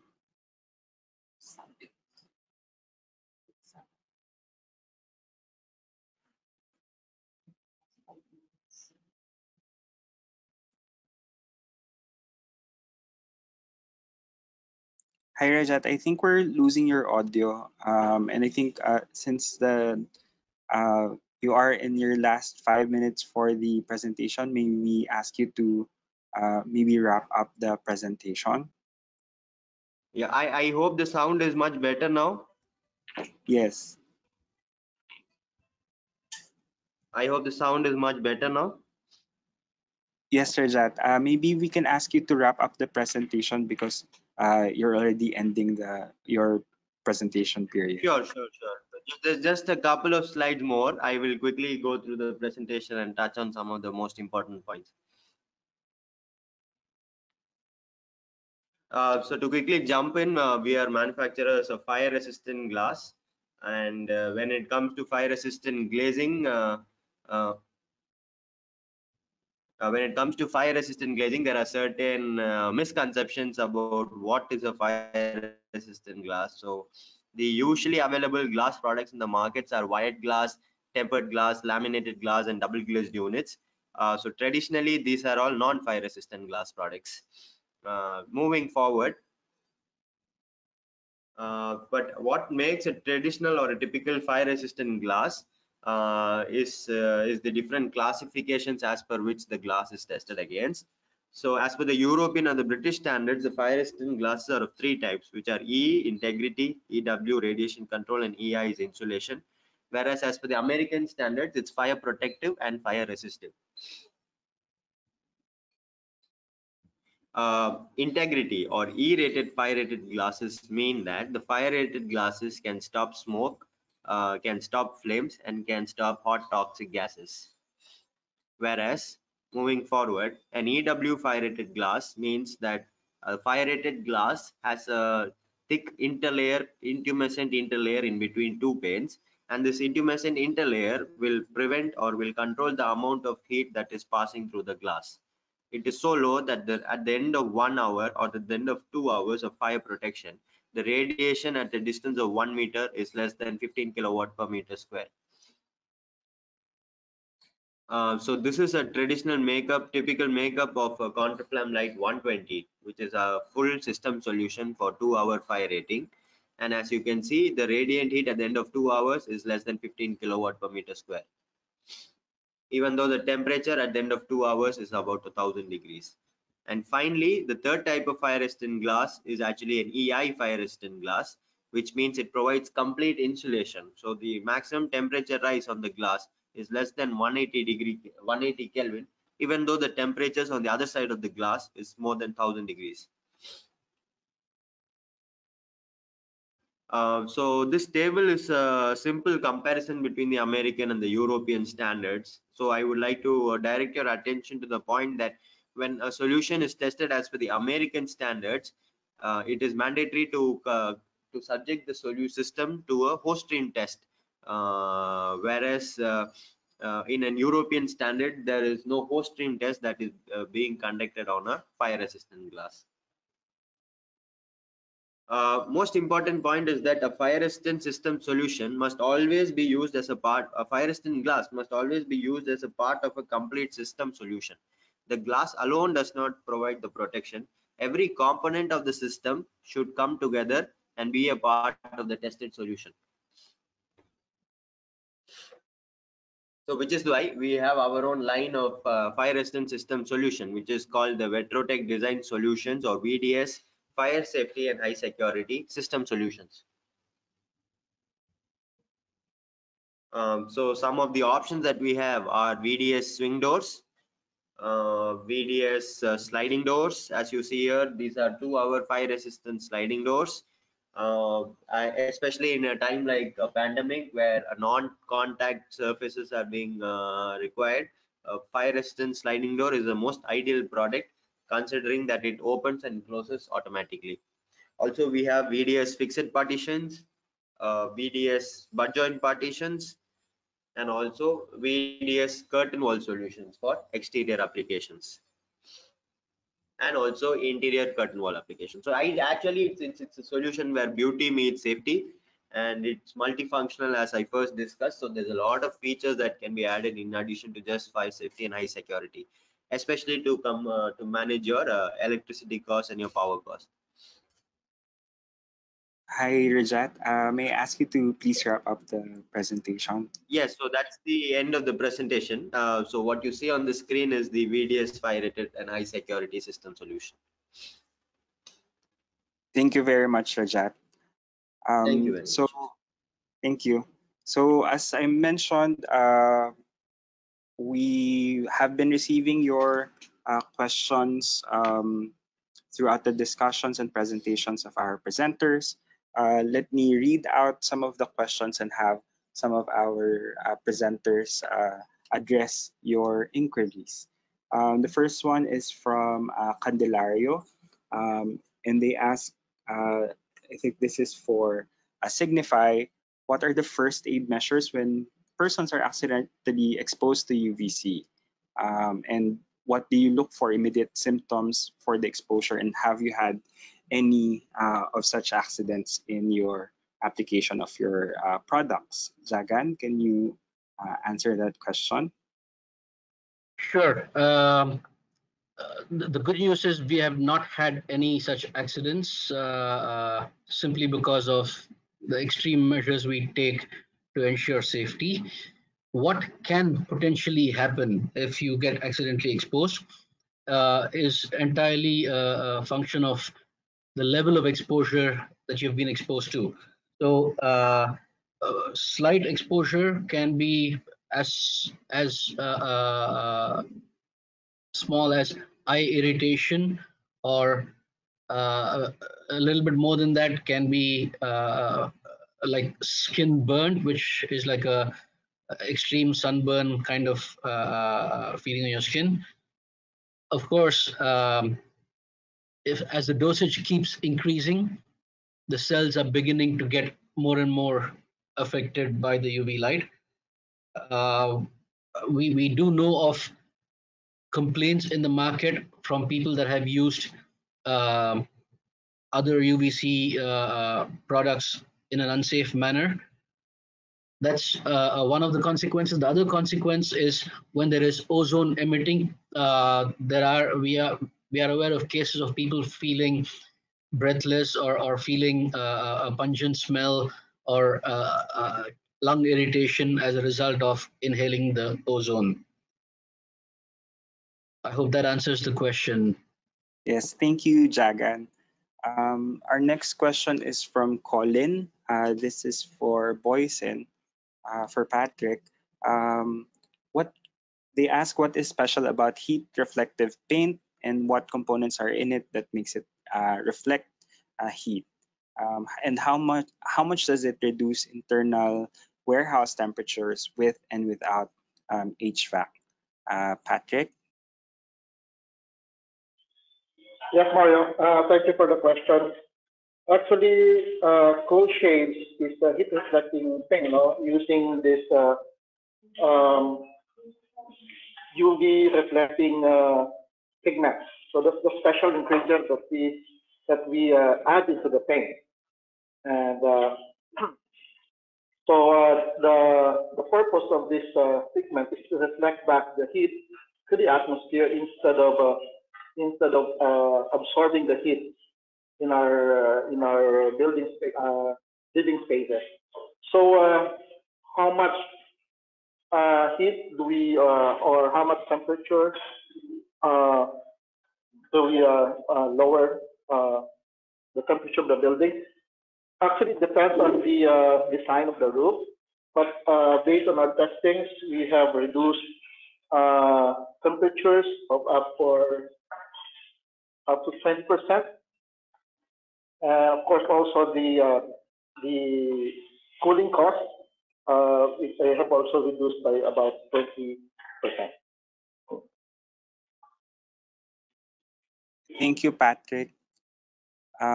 So for Danielle, for Odeo, we received a lot of comments and questions um, asking about your comparison of the cost for your technology and to conventional uh, materials. Maybe you'd like to share with us your study already on this, if you have them, for the costs for your product to conventional materials. Sure. So what I could do, also, if you guys are interested to learn more about the costing, feel free to email me. But just generally, I'll talk about the costing that we have for just a perimeter wall. So this is for a perimeter wall, 3 meter by 2.7 meters. So I'm comparing block plus in comparison to 6-inch concrete hollow block. So if we were to look at the material costs, it's 17,000, whereas CHB is 16,000. But the difference is in the labor cost. So we're able to deduct labor costs of 1,000 pesos, while CHB it's at 6,600. So entirely for final costs, we're able to, using Block A Plus, it's 24,000 pesos, whereas CHB is 28,000. So just to kind of summarize the material costs, it's going to show that it is more expensive, but what really reduces the price is the labor costs. Because from what I understand, developers typically pay 40% of their material cost to laborers. So that's why we're able to deduct it significantly. Hope that answers the question. Yes, thank you, Danielle. For Alan, for Daikin, um, Mitchell Saldana asked, for the control systems that you mentioned in your presentation, are these proprietary software for Daikin or a third-party software? Alan? Hi. Yeah, the system we have is basically proprietary to what we can provide. So if you have third-party devices that that wants to be connected within the system that we have developed, yes, we can integrate them. For example, we have lights dimming, so we can combine with other manufacturer or even other systems. So it depends on a job-to-job basis. We can collaborate on those basis. So it depends on what system you have. Thank you, Alan. Yeah. For Anna, for Wieland Electric, Romel Vete asks if you have already your cost comparison for conventional systems as well as your connectors, and what is the range for the difference in these costs and the benefits or the economical benefits for smaller residential projects. Anna? Hello, Mario. Yeah, thank you for the question, Robel. Actually, I need to first point out that our connectors is actually more feasible in terms of application in commercial, industrial projects, and not really into residential projects. Yes, into residential projects if we are talking about modularization or prefabrication, and you want to have your entire unit connected to the main power supply. So there are those situations. And in terms of your question regarding cost comparison, definitely we do have that. If you'd like to connect with me, as I've shown a while ago, my contact number or email address, you can just send me an email and maybe we can discuss your project in detail for cost comparison. Because normally every project is uh, unique. So even though we have already a generalized cost comparison for labor and material, every project is given a costing differently. So that would be the best solution, I guess, for your question, Ramel. Thank you, Mario. Thank you, Anna. So we have a question from Veronica Villanueva on if the products that you introduced have environmental product declaration, specifically for our glass manufacturers. So maybe I can throw the question first to um, Rajat. So do you have environmental product declarations for your project, for your Uh, product? yes, Mario. So our fire-resistant glass products do have environmental product declaration from some of our production facilities. For the other production facilities which do not have the EPD verified yet, it is work in progress. So to answer the question, yes, we can offer a solution of a fire-resistant or high security glass with the EPD verification done. On the other hand, as I mentioned, the fire resistant glass or a high security glass must always be used as a part of a system in which it is fully tested. So a very important question to ask your suppliers is that, is the EPD verification only for the glass, or does the EPD verification apply to all the components in the system? Thank you, Rajat. I think Dr. Mori has left already, so let me go to the next question. This is from Maria Corazon Tolentino, and this is for Boysen. So where can we find the levels of VOC in your paint? So I think this is the same for the documentation of your products, and how can we know of the values for the VOC of your um, materials? Patrick?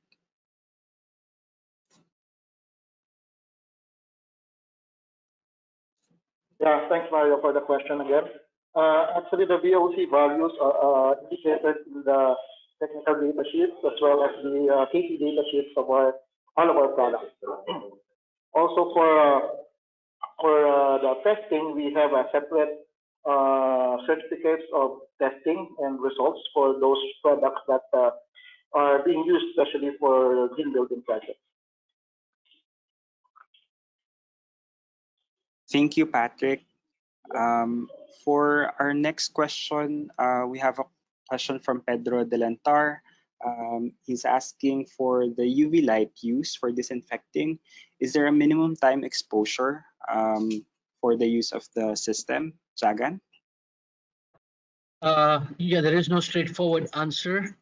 Depends on the surface area or the volume that needs to be disinfected. And typical application times can range from uh, 30-40 seconds in a closed chamber all the way to 15 to 30 minutes for large rooms. Uh, so it really is a engineered calculation result. Thank you, Jagan.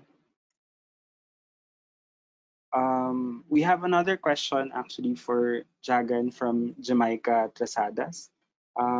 Do you have a program on the disposal of the wastes or returning the waste to the facilities for proper disposal? Jagan? Yes, so proper disposal, especially if there is a service package that the customer chooses for, we take care of the disposal as a company and ensure that it's responsibly disposed.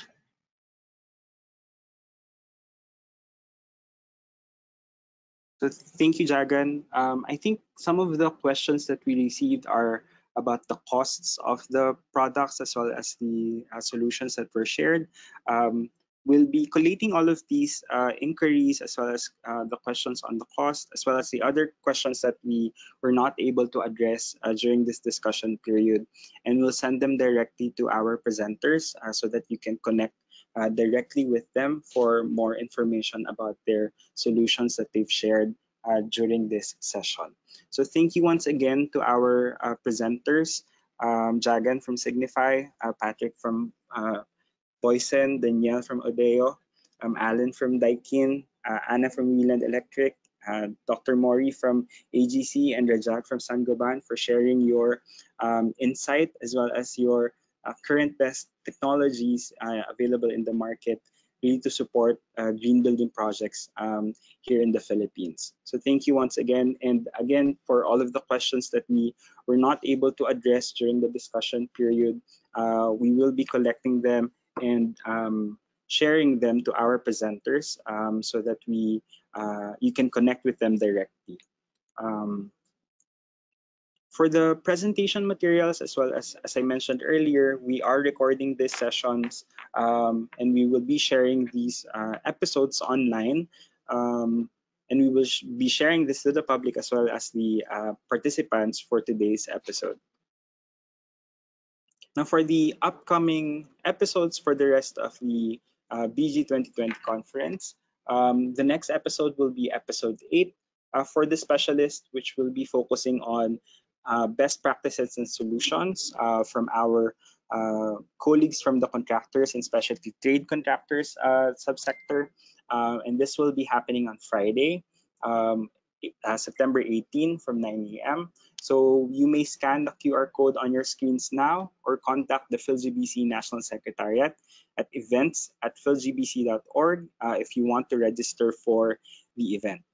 Next week, we are celebrating the World Green Building Week along with the other national GBCs all around the world. And we will be starting the week with episode 9, The Leader, where we will be sharing and announcing the winners of the PhilGBC Leadership in Green Building Awards. These winners are the official nominees of the Philippines for the regional selection of the finalists for the World Green Building Council Asia Pacific Network Awards 2020, which the regional awards will be announced by October 2020. So for more information on the upcoming activities and for the rest of the activities for BG 2020 as we celebrate the Green Building Month, please contact the PhilGBC National Secretariat through events@philgbc.org or follow us in our social media at PhilGBC on any of the social media platforms. So once again, thank you to our conference sponsors, our diamond sustaining sponsor, NEO Property Management, and our conference sponsor, AGC Incorporated. Thank you for your sustained support.